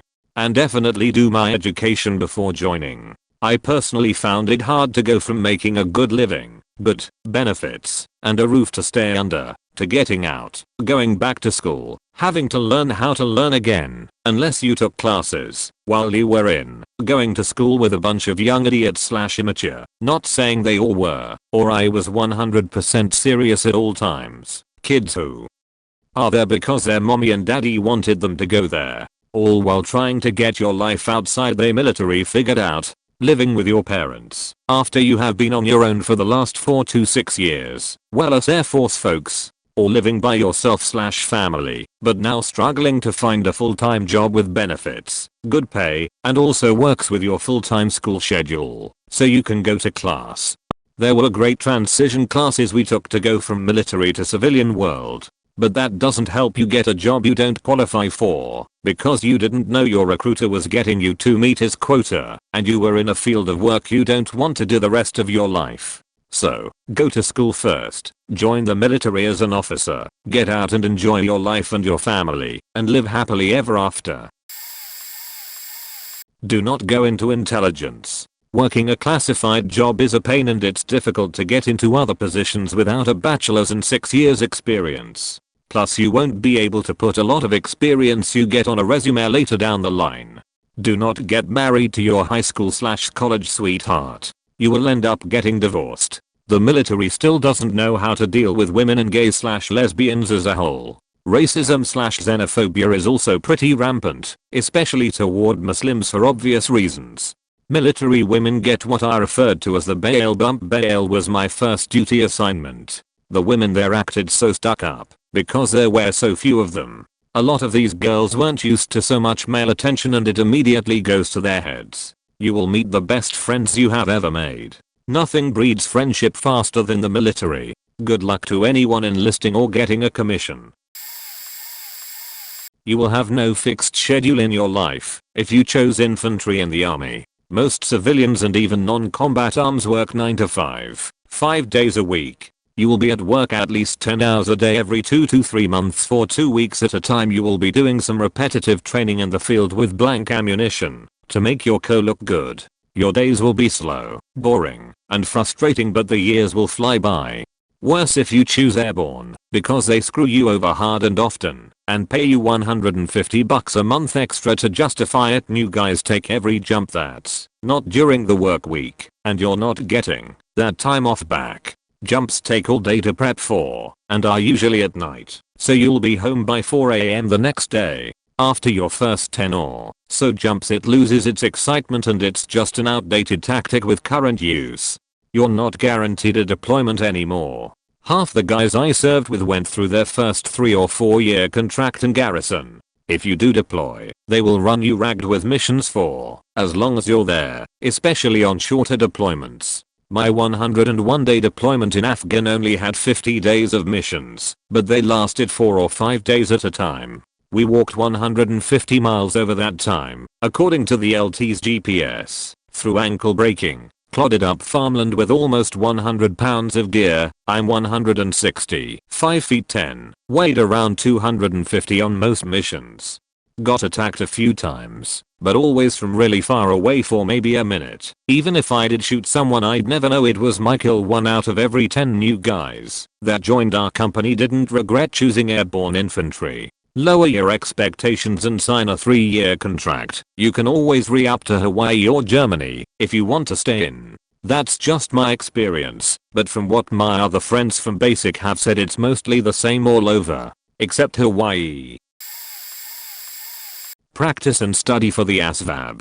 It's a test you take in processing to determine what jobs you can get and other benefits. I scored high on it and was able to get an $8,000 sign-on bonus. Like others have said, go Air Force and take a job that is indoors and easy. Don't worry about learning a valuable skill through your job. Instead take the easy job like finance and you'll have tons of free time to go to college while you're in.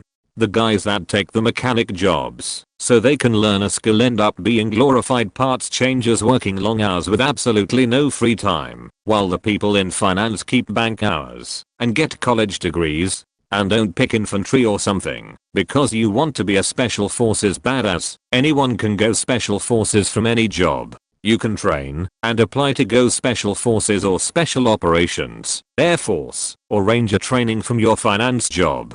For your first time take a very short enlistment 2.5 to 3 years tops for your first enlistment. That way you're not locked in if you decide you absolutely hate it or hate your job. When re-enlistment time comes up you can re-enlist for a different job or to be stationed at a different location.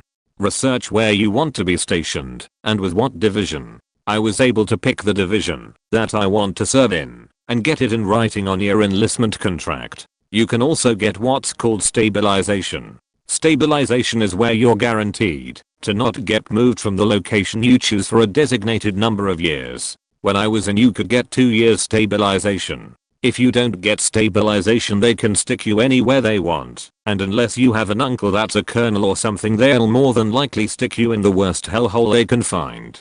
Don't believe anything your recruiter tells you unless you get it in writing with a signature and seal. I was told I would get AS mechanic certified on the job and that was a complete lie. I was a glorified parts changer working from before dawn to well after dark every day. And was denied time off to attend classes, while people with more relaxed jobs were attending free classes and getting their certifications and degrees. When you hit your first real duty station, or on that first leave home, go to a bank, open a savings account. Do not get an ATM card. Get a direct deposit form, turn it into admin. Do not deposit your entire paycheck. 100 to 250 a month is good. Save that cash for when you get out. Take advantage of on-base college. It's cheap, helps you get promoted. If you are in the field you can sometimes go to class, catch a break / real food, and if you get out, prereqs are already done. Want a car? Buy it in your hometown. The dealers outside base or nearby are worse than most car dealers by a fair amount. If planning on a career, even if it's just 2 tours, go out and buy a complete basic uniform issue, down to the socks. Mark the second set to regulation, clean, press, pack that all away in vacuum bags or with mothballs, and never touch it. Sooner or later you will go to NCO school /PLDC /CG inspection /wing commander inspection etc. Then and only then do you break out that gear. The sheer amount of time effort saved will add years to your life. TLDR, open whatever jobs mean you don't care what job you get, so pick the one you want up front and be patient. If you pick open, it won't be revealed to you until after basic training, and you have almost no say in the matter unless someone else open wants to trade. Now on to what I had to say. Edit for formatting. Former USAF. No matter what branch you choose, no matter what the recruiter tells you, and no matter the sign-on bonus you are offered, don't select any job that has open in the title. Open electronics, open mechanical, open general, etc. Whatever they tell you, it means A, and not you get to decide what career path you are on. It is open-ended. I have seen it too many times. Young airman comes through, wants to work on computers or networking systems, has 3D0x3, cybersecurity, as his top pick, signs the paper and done. A few minutes go by, MEPS guy comes back, hey, the system says there are no more slots for that job right now. You can keep this and stay in the queue for the next open slot, or we can put you in now as open electronics with a note to give you 3D0x3 as they usually have slots available reserved through that. What do you want to do? Not knowing the system, they say, sure, I'll gladly give up my dream job because I'm impatient and take a gamble that you actually aren't just trying to get your quota up. When do I start? Now, he has flight line avionics or avionics back shop. Why? The aircraft have flight computers, navigation computers, fighter data link networks, cryptographic secure communications. All things he wanted, but now just in a 12 to 14 hour day outdoor environment, with his choice of Afghanistan, Korea, Afghanistan, Japan, Afghanistan, or Afghanistan for deployment options every 14 months for 6 to 8 months if he's lucky. Is it a good job to have? Hell yeah. Best 12 years I had, best teammates to work with, learned about and saw a lot of the world. I've seen 4 continents and 38 countries, and have been colder, Alaska in winter, and hotter, Afghanistan in summer, than I ever thought possible to be comfortable. But that airman, he just got a DUI, because he is depressed and pissed off at everything and everyone around, that he didn't get his dream job. He signed on for 6 years, so he'll have to wait 5 until he can try to change it as that job is in high demand yet has few slots. He might get kicked out before then, or maybe he'll get it through his head that damn it, he's in the United States Air Force, working on multi-million-dollar aircraft, getting to see the world. He'll have an entire base's worth of people's jobs centered around making sure he can do his to the best of his ability, make great friends, a few enemies, but could be having the time of his life. So a different tact here, mistaken assumption from an Air Force maintenance/munitions officer after I joined. I had no idea how utterly cutthroat bias the officer side can be. My father and 3 of my brothers were all enlisted, and all in different branches. Based off of their complaints/suggestions I got a commission several years after I was out of college and had been working civilian side, and the late age coming in definitely helped. No pimply faced second LT here. However, I also took their concerns to heart and did my absolute damnedest to help my troops out. Really enjoyed fixing my folks' problems where I could, but quickly became disgusted with how the system simply is not geared that way. Get into work before my folks and stay after they have all left. Receive a suggestion that my time would be better spent hobnobbing with the colonels on first Fridays. Jump in and help my guys at the MAC on a bear-based deployment. Garner advice that it would prove more beneficial to sit in the ops tent and listen to the general prattle. Work the weekends to help out my folks in control. Be told that I should look at taking up golf instead. The whole system is geared this way currently. I had the honor of being asked to re-enlist over 350 enlisted personnel and conducted 25 retirements by the time I was a captain. How much does this weigh in on your performance report? Not at all. Consistently received excellent work performance ratings, but lost out most award opportunities to officers that spent 5 hours at work and the rest of their time diking around with the brass. Any real maintenance officer knows that he probably won't make it above Maj/LT col cause you just don't have the free time to politicize yourself to the top. Sure, your troops might love you, but you won't go anywhere in the long run. The SHARP program, sexual harassment/assault, is used as a weapon against a lot of innocent soldiers. If Sergeant X asked PFCY to complete a task, and PFCY is a sheetbag who just doesn't like to work, they can just walk up to the chaplain, or whoever, and file a sharp complaint, and say Sergeant X tried to rape me. If there is no proof of Sergeant X's innocence, it's quite possible there might be some level of reprimand anyway. It's fucking disgusting. I'm a mechanic in the National Guard. Active duty, you're always working on something, but the only time I turn a wrench in the guard is on at. The other 11 months out of the year our leadership utilizes us to clean the armory, landscaping, painting, general area beautification. Also, to get a job as a tech or a dude's jobs you have to know somebody. It's a good old boy system for getting a job and getting awards. I know 90% of that is just my unit, and not the military as a whole, but you will run the risk of ending up in a unit like mine.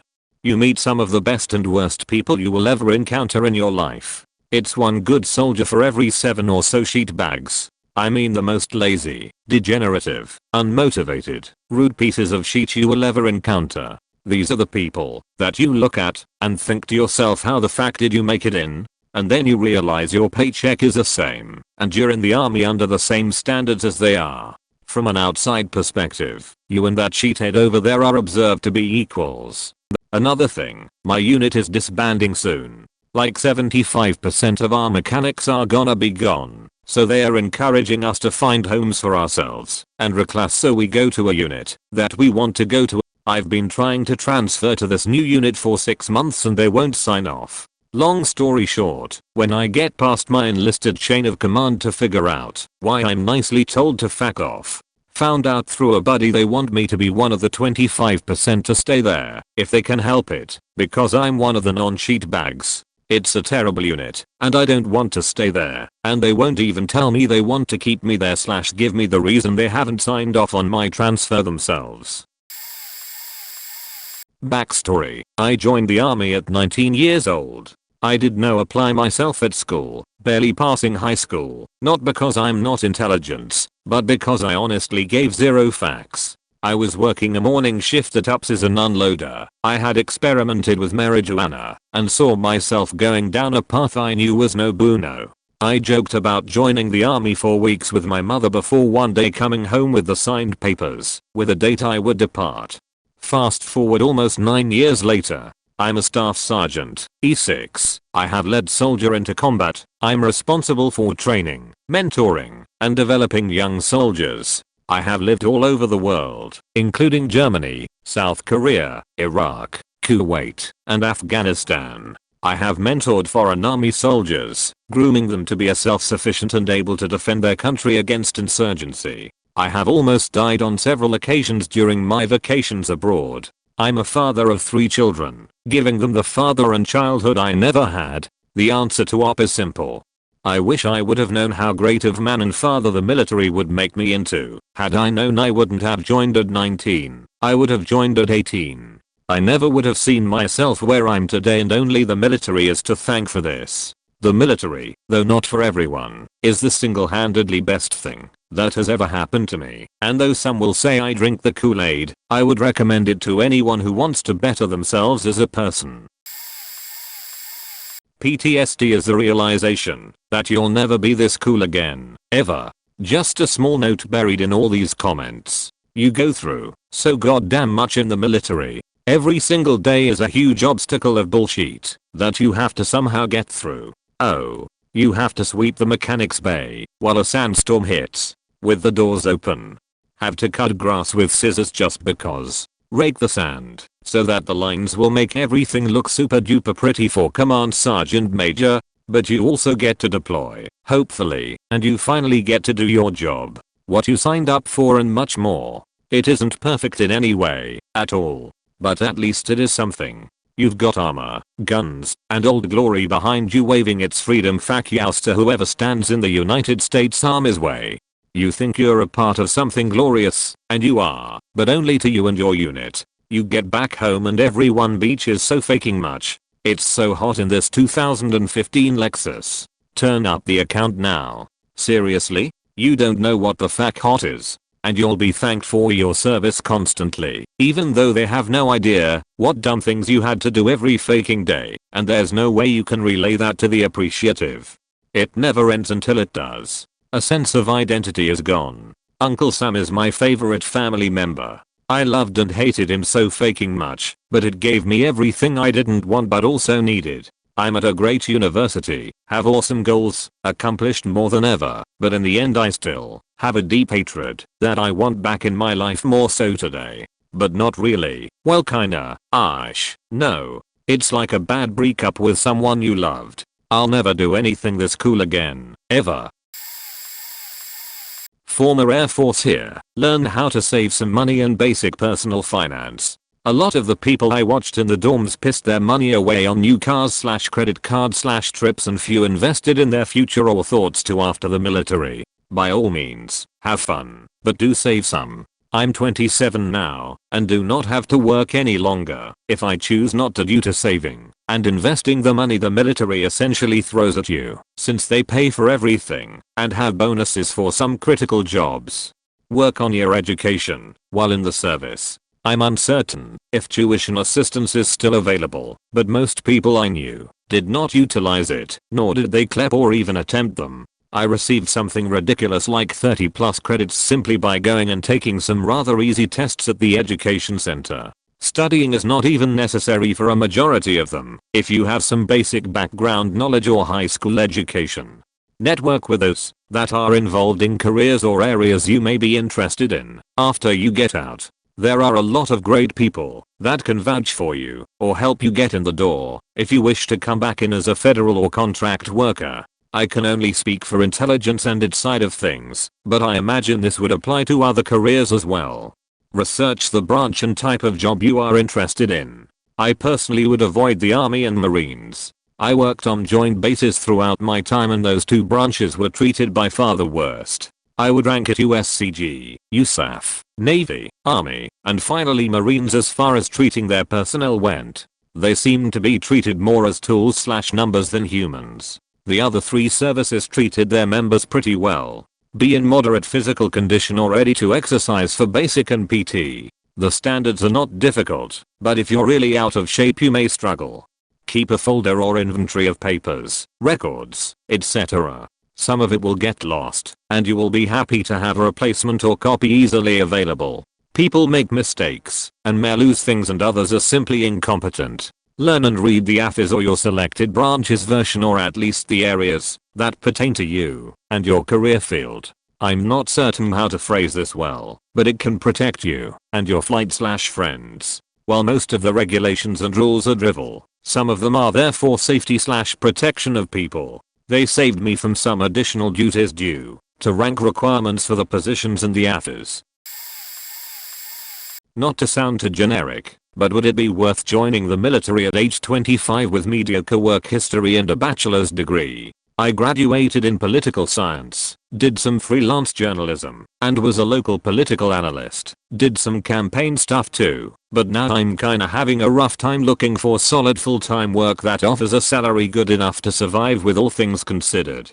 I've had career advisors talk about going in a branch as an officer, but I've been told countless of times off the cuff by ex and current military people that these people get zero respect. It's more trouble than it's worth if you had no prior military experience, which is understandable, and that all the branches are stacked to the gills for candidates due to people turning towards the program due to the rougher economic times. What's the truth in all this, and what else is there to consider?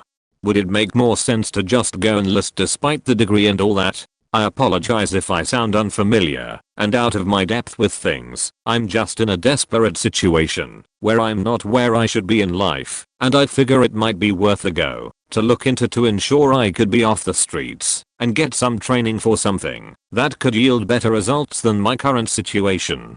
Lastly, do I fall in the older age range for military where I'd be passed on due to the age I'd be when I get out, or is that not too big of an issue? I appreciate any feedback.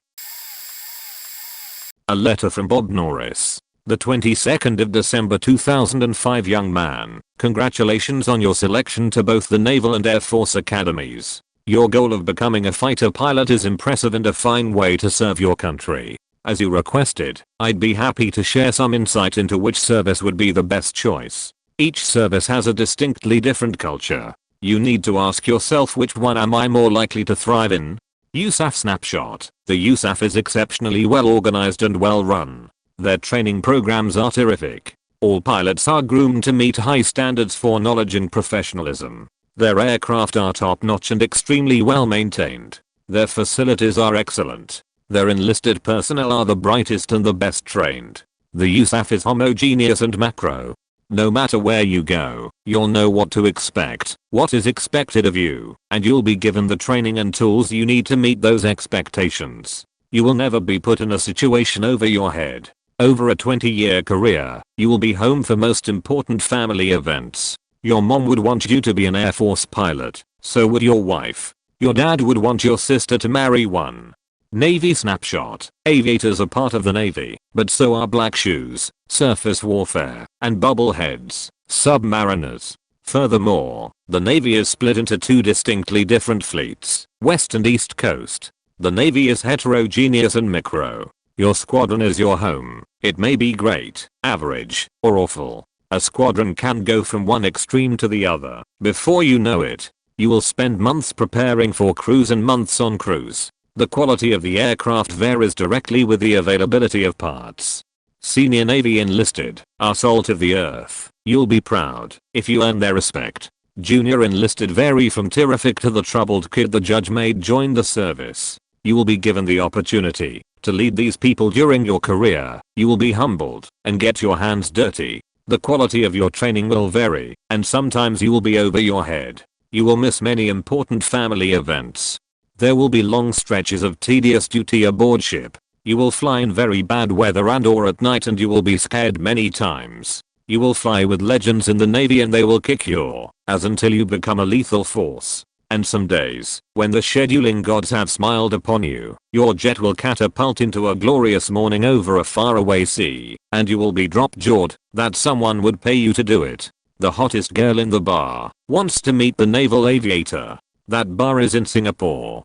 Bottom line, son, if you gotta ask, pack warm and good luck in Colorado. Bands APS. Air Force pilots wear scarves and iron their flight suits. PSS. And oh yes, the Army pilot program. Don't even think about it unless you got a pair bigger than basketballs. Those guys are completely crazy. Finish Marine here. First off, I would have liked to know how much of a necessity Vaseline actually is. Walked plenty of marches 40 to 70 kilometers, only to get a sore ass. Definitely facts with you, when you got a long way to go, and wearing tight boxer shorts wouldn't have hurt either. That every little thing, to improve the quality of life at the brigade is worth it. Bring your own pillow, to avoid making your bed 10 times a day, since you have to fix your bunk in order, before leaving the room. Take a coffee cooker with you, and a boombox/speakers. Your mates will appreciate it just as much as you. All in all, I do not recommend it to people who are tossing the idea around of joining. But to the ones who are committed to the idea and are interested, go for it. It's a nice way to challenge yourself and learn what true brotherhood means. Nowhere apart from in the military will you know what it's like to have a group backing you up no matter what. And lastly, just a tip for all you who want to apply. Don't take it all too serious, but when it goes down, do it seriously. Seen a lot of stuff about after getting in. Here's some advice about boot camp, specifically Navy RTC. One thing a recruiter will tell you is true. It's a recruiter's job to get you in. It's MEP's job to disqualify you. Whatever you do, try to hold out for a rate job that interests you. If you go in with a rate that doesn't interest you, or end up with the open rate name is slipping my mind, you will regret it. You do get a chance to try and change your rate once you're at RTC Great Lakes for the Navy, but it's never a guarantee. You're already in, so it takes a pretty specific set of circumstances to change. Have your finances in order before going.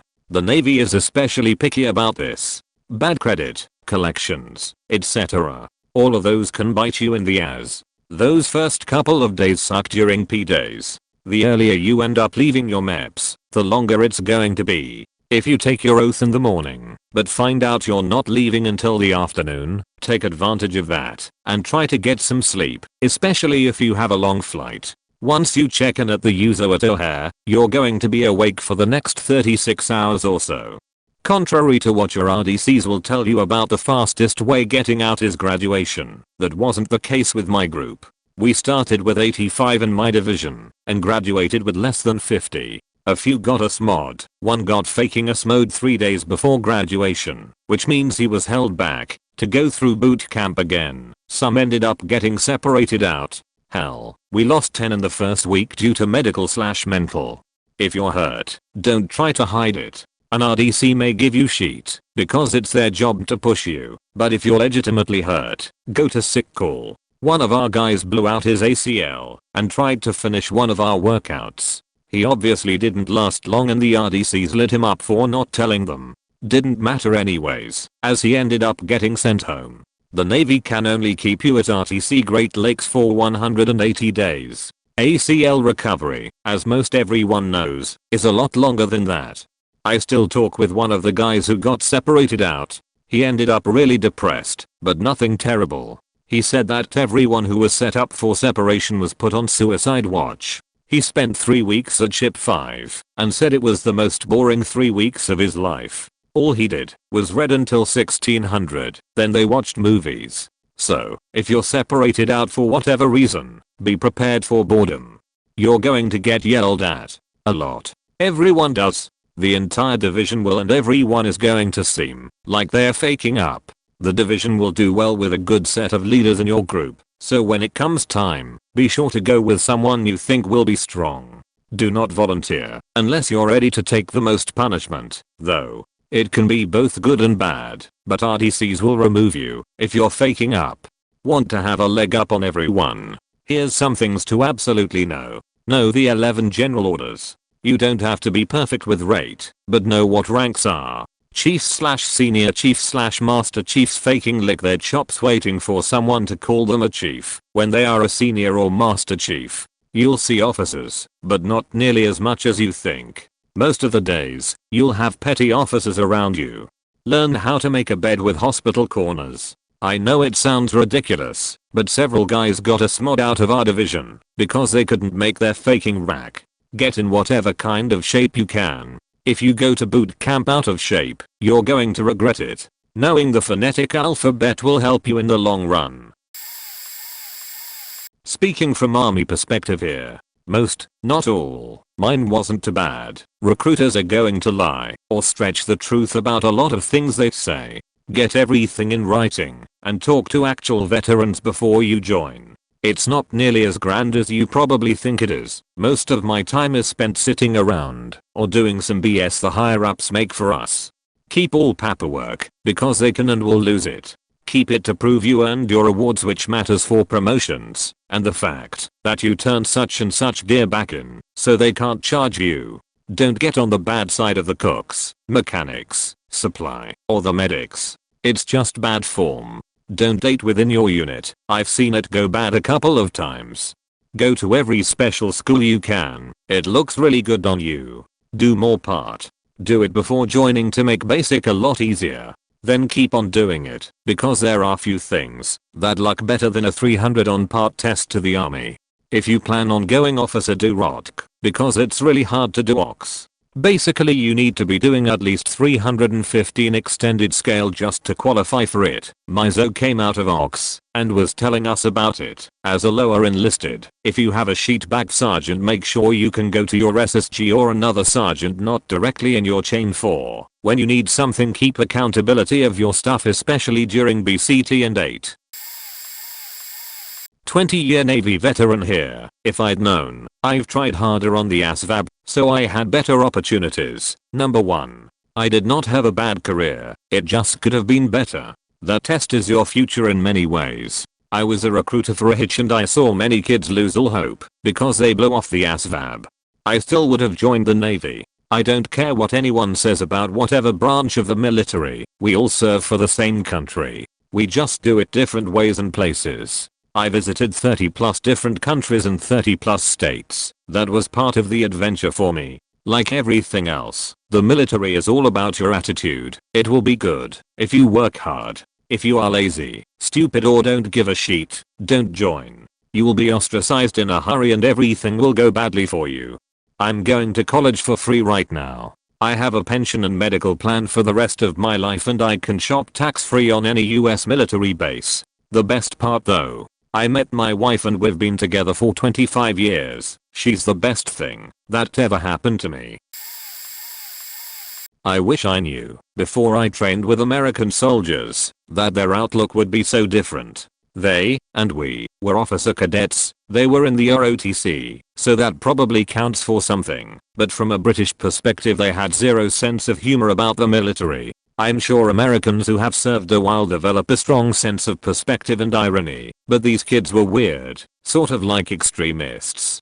The British Army survives on its dry sense of humor about everything military, and our favorite thing to do was talk about how hilariously shit everything was. Anyone who used army slang gratuitously, especially when we in civilian clothes doing civilian things, was mercilessly teased for being too keen. It's hard to explain, but if you go on about the army too much when you're in the army, people actually find it really irritating and make fun of you for it, for trying to be an action man or a GI Joe or whatever.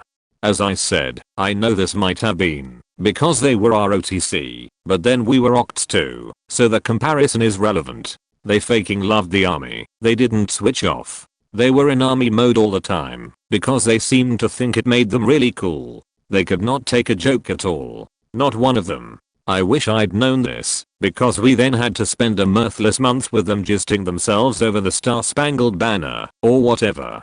Also, I wish I'd known they were from bumfuck nowhere college in Alabama or something, because where we were talking with a gay colleague about how ludicrous it was that the US had only just abolished Don't Ask Don't Tell at the time, and how it was ridiculous even that the British Army had a ban on gay service personnel until the 90s. These American octs got really mad about them darned homosexuals were allowed in the army because they might look at my pee-pee in the shower. This all strikes me as especially crazy since, reading these posts, it seems you're treated unbelievably more like a human being in the British Army than the US. I think a lot of people in the British Army feel like they are treated relatively well, not like property. Long story short, I wish I'd known, before I served with other nationalities, what their military culture was like. Edit. I suppose you can have a reasonable opinion against openly gay people serving in the military, an opinion I don't happen to agree with, but these guys' angle was literally it's against God and I don't want to shower with gays, because they might look at me. The latter of which, our gay friend replied to with don't flatter yourself, mate, but that was met with a blank uncomprehending expression. Made an account as long-term lurker just to say this. If you are married, or plan on getting married, you will be gone the majority of the time. I'm talking 3/4 of your days, not including exercises or deployments. I'm about to get out, after over 6 years, and have actually only been with my wife for 3 of those years. Also, your spouse will have to move, wherever you get assigned, which happens a lot. All those friends you made and got to know intimately during those deployments and exercises, that community of support your spouse found during those hard lonely nights taking care of real life while you're gone. Well, orders just came down and now you have to move. Time to start all over again. Rinse and repeat. We are still married and currently physically separated, this time by choice. She's back home finding a home and finishing her degree/getting a career. Every single married couple we knew when I first enlisted are now divorced and or in the process of it. I'm grateful for our fortitude and her amazing strength in enduring these past 6 years, holding me up and giving me the ability to keep going during those convoys when you see Humvees or MRAPs blowing up in front of yours while receiving indirect fire. Seriously, it is really faking hard to know how shitty it is for your spouse back home dealing with the world on their own, and you are helpless in the sense that you cannot be there by their side. Things I've learned. Being in the USAF, schooling both military and college is a must, and take it serious. If you want to make rank and do well, study like you know absolutely nothing, and never get sidetracked. Make a plan and a schedule to prioritize your time or you will fall behind. When you do well, you will get rewarded with TDYs to some pretty cool places depending on what AFSC you do. If you finish your degree in a desirable field, the military would gladly accept your request for OTS. I'm planning to finish my nursing degree and possibly go this route. There is also the option to finish and get out, have military experience, and be able to land a career job that will pay out very handsomely. I've known radar maintenance persons to land six-figure jobs after their service. Records are vital and will help you in the long run. Make copies of everything and prioritize them in different folders. I have all medical in one, schooling and CDCs in another, enlistment and dependent paperwork in another as well. Store it in a fire safe if you can. I would recommend having one. Networking in the military is very important. Making friends in different AFSCs, bases, MAJCOMs, and even other branches of service will help you out exponentially when you need help. This will also line things up if you ever get out or if you decide to cross-train into another AFSC. I have options if I choose to leave where people can assist with career opportunities. Always find people that will be there for you. Trust is hard to find in the military and friends can be even harder. I have spent most of my career overseas and have lost so many good people. It's hard to keep a good circle of people around. Supervisors, subordinates, and coworkers are a mixed bag and will sometimes be really difficult to work with. Find people that can help you succeed and make you excel through your time in the military. I have always tried my best to set my airmen up for success and to guide them in the right direction. Some have been struggling to deal with, but I have always told myself that they joined the service for different reasons other than my own. I want them to achieve their goals and not interfere. One of my troops got out and is not an ANG F-16 pilot, and part of that was because I fought for him to only concentrate on college when my chain of command wanted to make him do other things. Almost lost a stripe because of that. Save your money. Make it a goal to save a certain amount each month and open a teaspoon setup when you enter the service and keep a steady flow into the plan. Do not get mixed up with a Star card or other credit cards, but become a club member. Only use the credit service to boost your credit score. Pay off your debt as soon as you can and never fall behind. I've seen too many people get in big trouble because they couldn't pay their bills. Always live within your limit. The military can really mess you up if you can't. I've had the privilege to work with all branches as a firefighter and have loved knowing what they all do and how we interact with each other. Seeing it during Iraq and Afghanistan, it's made me a better person. Never be afraid to ask for help. Never hesitate to help out. Always make the best out of your time and be happy to serve for this country. Sometimes it's hard, but you get to be a part of the 1% of America that served. Edit, stuff and numbers. I'm a military brat speaking for my dad. A soldier slash sailor slash airman slash marine are not only sacrificing time, agency, and risk damage to their body, but they also sacrifice their future lives outside of the military. Some never really come home mentally. Others have to make plans around the body that the service has left them with. Relationships are affected and broken.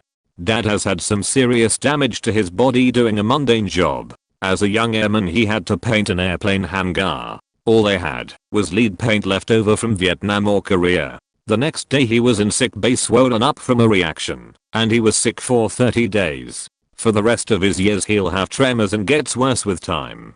Nowadays he can't hold anything without shaking it like a martini.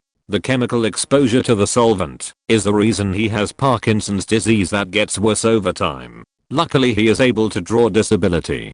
He has busted his knee playing volleyball to stay fit for service and had it replaced. You get news from home at the worst times. While stationed in Alaska there was a base-wide training exercise and he gets a call from his hired PI confirming Dad's suspicions my mom was seeing another man. Dad's not a jealous person, but he's not blind. Luckily the commander had compassion for him and called their war games to a halt to help him out.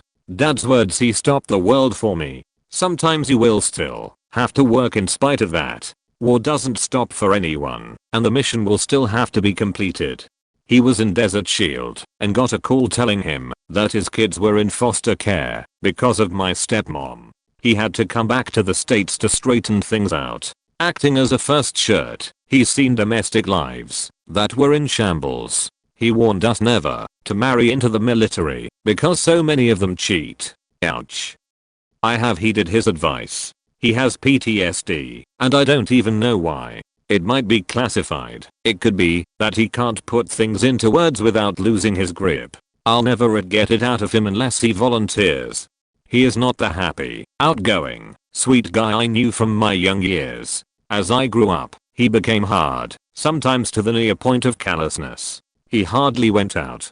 Don't get me wrong, he's still a good man in his own way, but he's lost a fair bit of any child spark. If it wasn't taken out in boot, the rest was ground out by life in the service. He may still be functional, but parts of him will never be back. His sense of humor is intact, but the core became anger. He has 5 kids, none of whom he is truly close to, although they all want more of him. I think I understand him best, since I knew him before the service chewed him up and spit him out. My siblings don't think he cares, but in spite of that I see a person who tries to function, can't express his emotions, is afraid of intimacy and cares deeply about the fates of his kids. He'll kill a man who hurts his girls. 3 of us are his, 2 are my step siblings. He'll use every resource he has to be there when we truly need him. He'll make sure we have what we physically need. He's offered me money for school, vehicles, to pay my bills, etc. He may not have what we want, but he will give us what he can. He gave my sister money for a car when she had an accident and helped her with school. In spite of all of it, he said he'd do it again. It was his honor to serve our country. He calls us kids his heroes. He's mine. He gave us pretty good lives, even when parts of it are shit. We were broke, but we never went hungry, naked or unsheltered. I've seen a fair bit of Europe, went to some damn good schools, and met some great people. He may have not been a super dad, but what he had to give, he gave. As a conscript here, I can tell you that hierarchy means everything. You just suffer, and only suffer, being at the bottom of the pyramid, just like any workplace in society, except that you are being restrained by the military law as well. Freedom is also restricted. Commit a crime outside, you get punished twice. You can get into trouble really easily. It's just that ridiculous. Even if you behave yourself and not do anything stupid, you still have the slightest chance of getting charged. Why does it happen? The power and authority you possess is directly linked to your rank you possess. All it takes is just an egoistic, irrational old superior still living in the past to issue you a very unreasonable command and have you reject it, consequently getting you charged on the basis of insubordination. From what I have observed so far, the military is filled with people who can't excel as well or unable to exist in society. And yes, really faked up people do exist in there. I often see people abuse their power by bullying or exploiting others using their rank status. People associate ranks with each individual's capability, but sadly that correlation isn't always true. There will always be people holding positions that they don't deserve. Some only rising to that position with just their decades of loyalty because they can't exist in society and not their merit. It's an organization that relies little on intelligent decisions. Good healthy interpersonal relations with people, be it those above and under you, is key to survival in the military. I wish I would have known that the war on terror was more about protecting oil interests for rich people who would never send their sons to fight in the Middle East to protect America also. This war on terror is a fear campaign designed to keep the American people afraid of what is lurking around the corner, so they feel they need big government to protect them. What happened today was a tragedy, but the war on terror only makes these events more likely to happen. After we left Iraq, ISIS springs up out of nowhere to replace the threat of Saddam Hussein. I'm glad that I joined because of the brothers I made, but I wouldn't do it all over again given the chance. That being said, if there were no threat of being sent to the desert to die for the oil interests of big corporations, then I would recommend joining the military to everyone. It does build character, and you can get your degree debt-free with 4 years of service instead of going to school for 4 years and paying the loan off for the next 30 years. Short, do not enlist. Enlisting is for suckers. Long, my biggest mistake was being too smart for high school. Aka, not trying, rebelling, passing my stupid classes with little effort because it was beneath me, or so I thought in my wise young years. Dumb. My parents are poor. After graduation, it was get a job, or get a job, and go to school. I chose the former, because I thought school is for suckers. In retrospect, it kind of is, but if you don't have structure or know what to do with your life, it is more important than volunteering to be everyone's little man slave for 4 to 6 years. I worked at Nz's ball valve company in Houston, Texas for a year, and got tired of the chemicals and pretending to speak redneck with a bunch of old, broke-back, white hillbillies. I didn't want that future. I loved computers as a hobby since childhood. So I went down to the local Air Force recruiter and took my ASVAB, scored high, and got a computer job 3C0X1, which isn't around anymore. Did 5 years and got out. During my enlistment, I was treated like complete shit. I had to kiss everyone's ass and was talked down to quite routinely. I enjoyed my time overseas and my life experiences in general, but I always found myself envious of the officer's life. Straight out of OTC/Ox, 01 but a bar is higher rank than any enlisted man and earns about the same as an E7 that has been in roughly 10 to 12 years. Look up the pay grades if you want specifics. I don't care. The military also pays off your student loans. Officers get automatic rank up to 03, then need to make 04 if they want to have a shot at renewing that fat commission, but this has no effect on paying off your student loans, which will be gone by year 8. Basically, an officer doesn't have to work unless he flies aircraft. An officer is essentially a decision maker or a business manager. He gets a team of worker bees, and though the officer may get yelled at or treated like shit from time to time, he can make his worker bees do all of the work for him and go home early every day.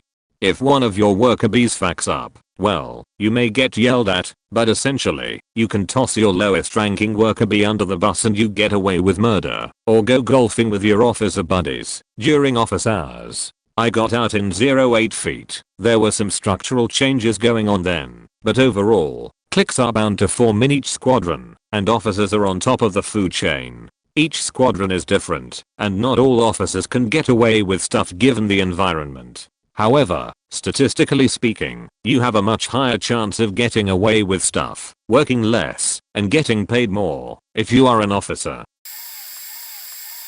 Stay in shape. For the love of God, stay in shape. It's harder to catch up than it is to keep up. Keep all your records. S1 will lose anything, especially paperwork you need. The only thing they won't lose is their roller chairs and account remote. Take pride in what you do and any awards you get. Be the best sweeping, mopping, connects unloading, double time cadence sign, hurry up and wait I'm motherfucker that stepped into tan, uncomfortable and often wet combat boots. It's lots of hard work, but I've appreciated the hell out of the guys that bust their ass with little to no praise. And an Arkham is sexier than an AAM, but if you've only got one, I would bet it was an EOT award and doesn't have a sweet story behind it. Which reminds me, make some stories. Your grandkids won't want to hear your barracks room had a sweet TV and you played Call of Duty a lot. Go see, insert posts nearest city's nightlife. Have faking fun. Tell them about that time you went out with your neighbor to a club, his friend asked you to punch him, later pissed him off, so that you and his friend ended up staying in his empty old apartment laying on the carpet and keeping warm by burning a log you stole from King Soopers. Make a faking difference sheets gay in the army. Bring something to the table that will not only help you and your guys out, but will benefit your time stuck at work. You'll get some flack for being that guy, but it's that guy they recommend for waiver/promotion/passes. Draw up some training and let Big Sarge know. Don't blow your deployment money or any money. Save it. I know this contradicts above slightly, but save as much as you can while enjoying yourself. You don't need $600 worth of bullshit every payday. Take care of your nice things and don't buy bullshit on whimsy. I've got enough bullshit to start my own bullshit Smithsonian. Learn your next job before you get into those boots. I had to learn everything by trial and error instead of taking advice. Take advice. We get it. You're a big boy now. Even have your own car and cell phone. Mom's proud, but your stubbornness is going to chomp down on you as hard when we told you so. Somebody's already been where you are, and odds are they won't want it happening to someone else. If your car's interest rate is higher than your age, don't faking get it. I'd rather someone buy a bike from the PX at 0% interest than to watch Joe's meager paycheck spent on this worthless, obscure piece of shit that they're paying out the ass for 196,000 months. Call your mother. She's worried sick. And visit home when you get leave. Yeah, home's boring and nobody can keep up with your borderline alcoholism, but you get to be away from work or take a vacation. Go see some stuff. The Tetons are nice this time of year. Don't be an arrogant asshole when you do go home. It'll keep you out of fights with guys who are too scared or too stupid to enlist. Be humble. Finally, for those of you who read this much, stay off the CSM's grass. 1SG will probably see you do it, and your platoon sergeant will catch hell, even if you watch him walk on it all the time. Don't buy a car, especially a new car, without doing basic research. And I mean even basic dumb research like, is 18% interest a bad thing? I'm not in the military, but my roommate is. One of his jobs is, I don't know what the term is, but it involves helping new military men, well, most of the time 18-year-olds, get acclimated with not only military life, but real life, or being an adult for the first time, their first job, first time making money, etc. Not a month goes by he doesn't have a new story about some new guy who paid way over book price on a vehicle that was in awful shape and insane interest rates, any combo of these. And in most cases these guys were going to be getting shipped off for months at a time. How are you going to pay your bills in the middle of a desert? Where are you going to store it? Why not wait until you get back? Why not ask if it was a good deal, interest rate, reliable, etc. etc. Summary, don't be goddamn stupid with your money. And if you want to be stupid, at least ask others who have experience with what you want to spend money on. The Naval Submarine Force. Don't do it. Especially fast attack submarines. You can expect constant sea time. I would put my time around 75% sea time versus shore time, and that's only because I was in the shipyard for nearly a year and was deployed on another submarine for 6 months. Super long hours, and unless you are a brown noser, a command boy, or a blue falcon, a rat, you will not get recognized for doing a good job. The upside is most submarine rates advance fast. I went from E1 to E5 with no problems, and would have been up for E6 on the next cycle if I did not get out of the Navy. I was also a radioman, and for any sub guys, despite as much love they have for their respective jobs, the best job on the sub is definitely radioman. As for the other jobs, any nook will hate life. I'm talking many guys tapping, and some suicide/attempted suicides. They work the longest hours I've ever seen any human being work without any real benefit other than a slight nuke pay bonus, although they advance really quick. There were guys who were making bar pay as E5s after being on the boat for a few months and only being in the Navy for 3 years, yet it took me almost 4 years to get my E5 pay and bar. A gang, non-nuke mechanics, have the second hardest job due to the sheer workload. TMs come close to A gang workload. After that it varies, but generally the best jobs when it comes to workload are radioman, logistics, LS, supply guys, FDs, fire techs. They control the weapons systems, and then maybe yeoman, paper pushers. The Navy is all about brown nosing. It doesn't matter that I was qualified senior in rate with less than a year and a half on the boat. The awards and EPs would go to other rates, probably deserved. The entire enlistment process. I wanted to be a corpsman. They told me that was unavailable, so then I told them I wanted to be an EOD. They sat me in a room where cell phone use was prohibited, and 5 hours later they come back and tell me they pulled out all the stops and got me an exclusive submarine contract. They told me if I really wanted EOD I can try out for it in boot camp, but I was to sign this 4-year contract with 1 voluntary year for no bonus, but I could get the job I wanted at boot camp. This was complete horseshit. I should have gotten the round 10k bonus based on what the other SECF guys were getting. I do not regret my time. I learned a lot about myself and life, but if you are going subs for whatever reason, make sure you don't end up in Groton or Virginia, because your life will suck. Also, the women around the base are predators who feed off young sailors. I just hit 18 years in the army, all of it aviation. I've been a paratrooper, an operations specialist, a crew chief, Black Hawk mechanic, recruiter, instructor, and led at different levels. Choose a job that will benefit you when you get out. Whether it's 4 years or 20 years, you will get out eventually. The civilian infantry sector is rather small. Do research. I didn't research my first MO's, military occupational specialty, and got duped into an office job. I changed jobs after my first enlistment and love it. Understand that the job you choose will not necessarily be the job you do the most. Grass needs cutting, dishes need washing, barracks cleaned and guarded, etc. Get in shape. Stay in shape. I don't care what your job is, you need to be healthy for all of the garbage workouts you're going to do. The army, and military in general, is a community. It's complete with great people and complete screw-ups. Choose who you associate with wisely. See other comments about education. Get it? If you aren't the college type, go to a trade school. Maybe choose something outside of your job. More opportunities when you get out. See other comments about mental and physical health. I go to mental health for nightmares and anger issues. They are from the military, and before the military. It doesn't matter. The care is free. Use it. Most important. War may or may not trigger events for you. For me, being a recruiter and an instructor was way more stressful than any of my deployments. In war, I take care of my soldiers and my aircraft. I expect to be shot at while crewing, and I expect mortars and rockets. What I didn't expect was being belittled by both civilians and my superiors in my peacetime duties. Expect every civilian to have an opinion on you, the military, and the government's role in everything. They expect that you know the reason for the government's every overseas move.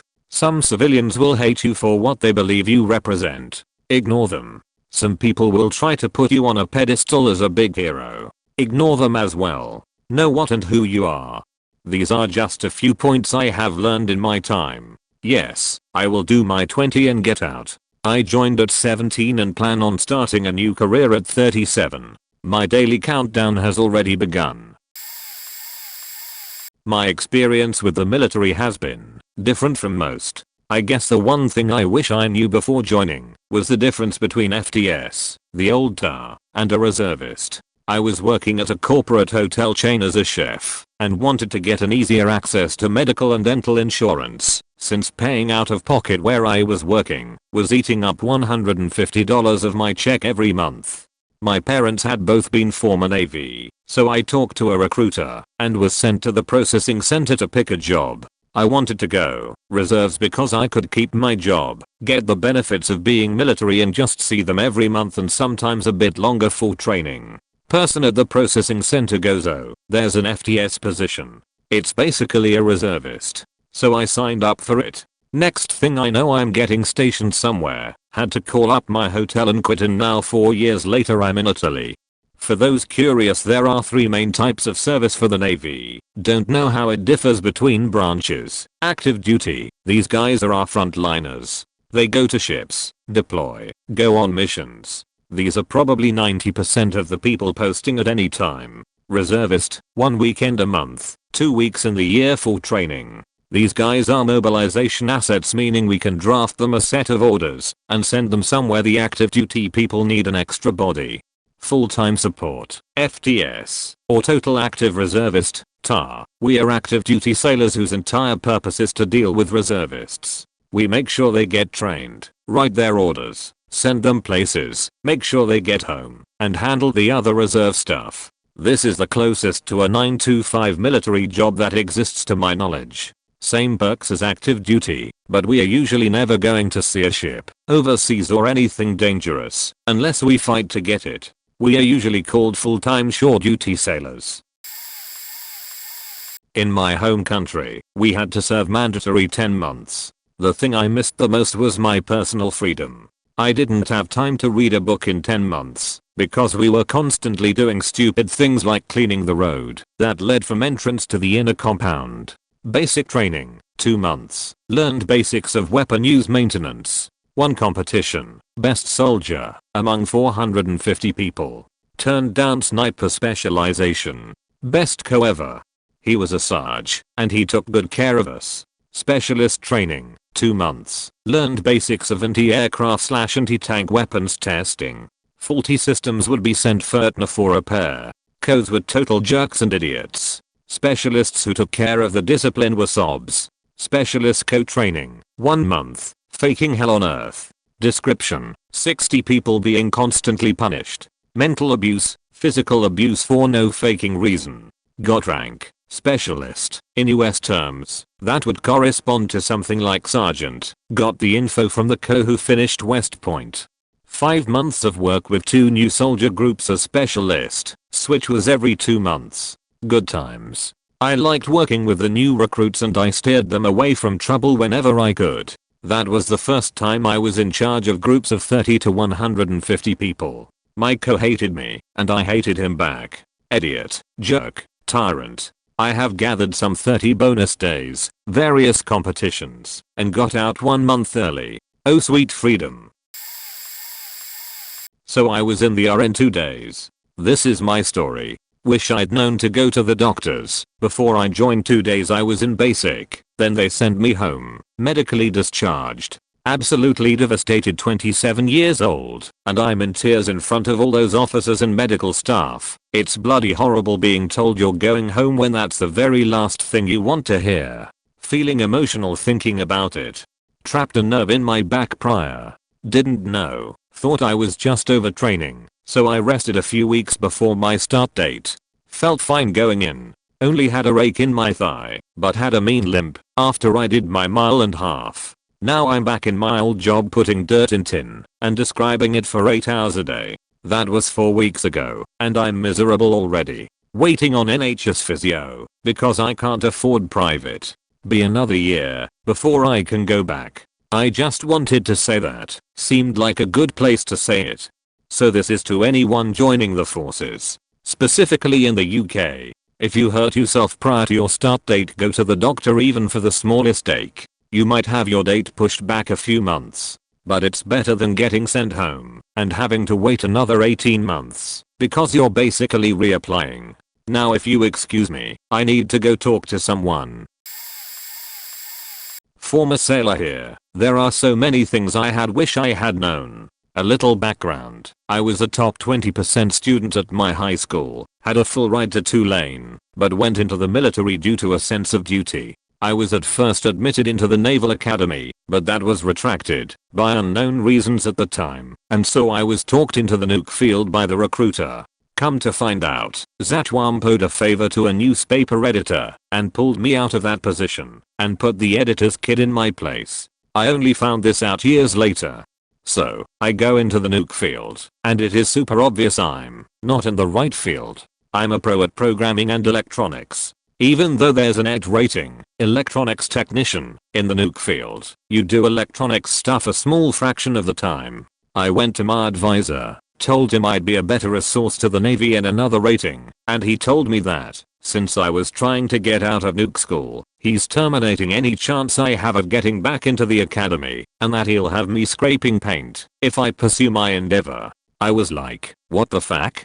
I found a loophole out eventually, got into avionics technician, and was at the top of my class, and picked my orders in Hawaii. I was so good that I could follow schematics rather than the step-by-step procedures, but this is where I ran into my next trouble. Since I wasn't following a guideline that my superiors could follow, I was threatened with CRB, Chief Review Board. It's a disciplinary thing, even though what I was doing was allowing the officers to meet all of the missions and safely.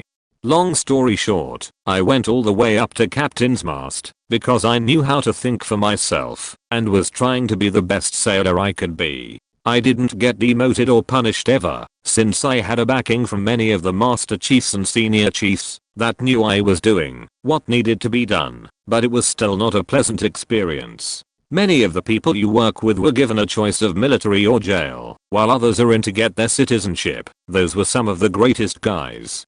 At the end of my 6 years, many people said I should stay in and try a different duty station that I had picked a bad apple at the time. I was also given a recommendation for the academy if I still wanted to go, but I was done. I'm proud of serving my country, but they didn't want a quick thinking Boy Scout, they just want yes men. As has been said a few times in this thread, do your research, weigh your options, and make sure you fully commit to something you will at least partially enjoy. I turned down a full ride to the academy at 18 to get married instead. Obviously, I'm not married anymore. I enlisted for 6 years with an SRB of 5.0 after all my training. SRBs went away after 5 years. That was $60,000 I missed by a year.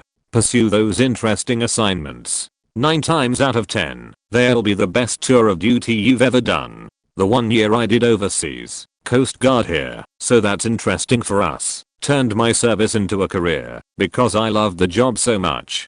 Go to school. Seriously. There are so many means of alternate advancement available to those who work for it. You're a lowly E4. Go to school at least partially on the military's time. Apply for a warrant officer program, or a direct commission program once you complete your degree. I hear O3E pay is nice. No matter what happens, or what they do to you, deal with everyone respectfully, and mindful of your pay grade. There's always a way to voice your opinion, and it's more likely to be heard if you're respectful. Lastly, to harp on it, the government does own you for as long as your enlistment lasts. I'm dealing with a subordinate who didn't realize that until now. This isn't a job you can quit whenever you like. Your opinion has little effect on the needs of the service, but can still have an effect on the climate of your service. To be honest, in my opinion the military sucks. I was in the Belgian army but I quit. Our instructors were the most retarded guys I ever met, but because they are higher in rank you can't say anything to them. After a while, I just couldn't shut up anymore, or stop laughing. So if you're a critical thinker, be prepared to change, or you will not fit in. Also, we had the most strict leaders of the whole facility. When the other units were asleep, we were marching, because our lieutenant wanted to be the best unit. It seems highly unfair, but the army doesn't care about fair. Another thing that really bothered me was the fact that, because we had a lot of candidates, everything had to be perfect.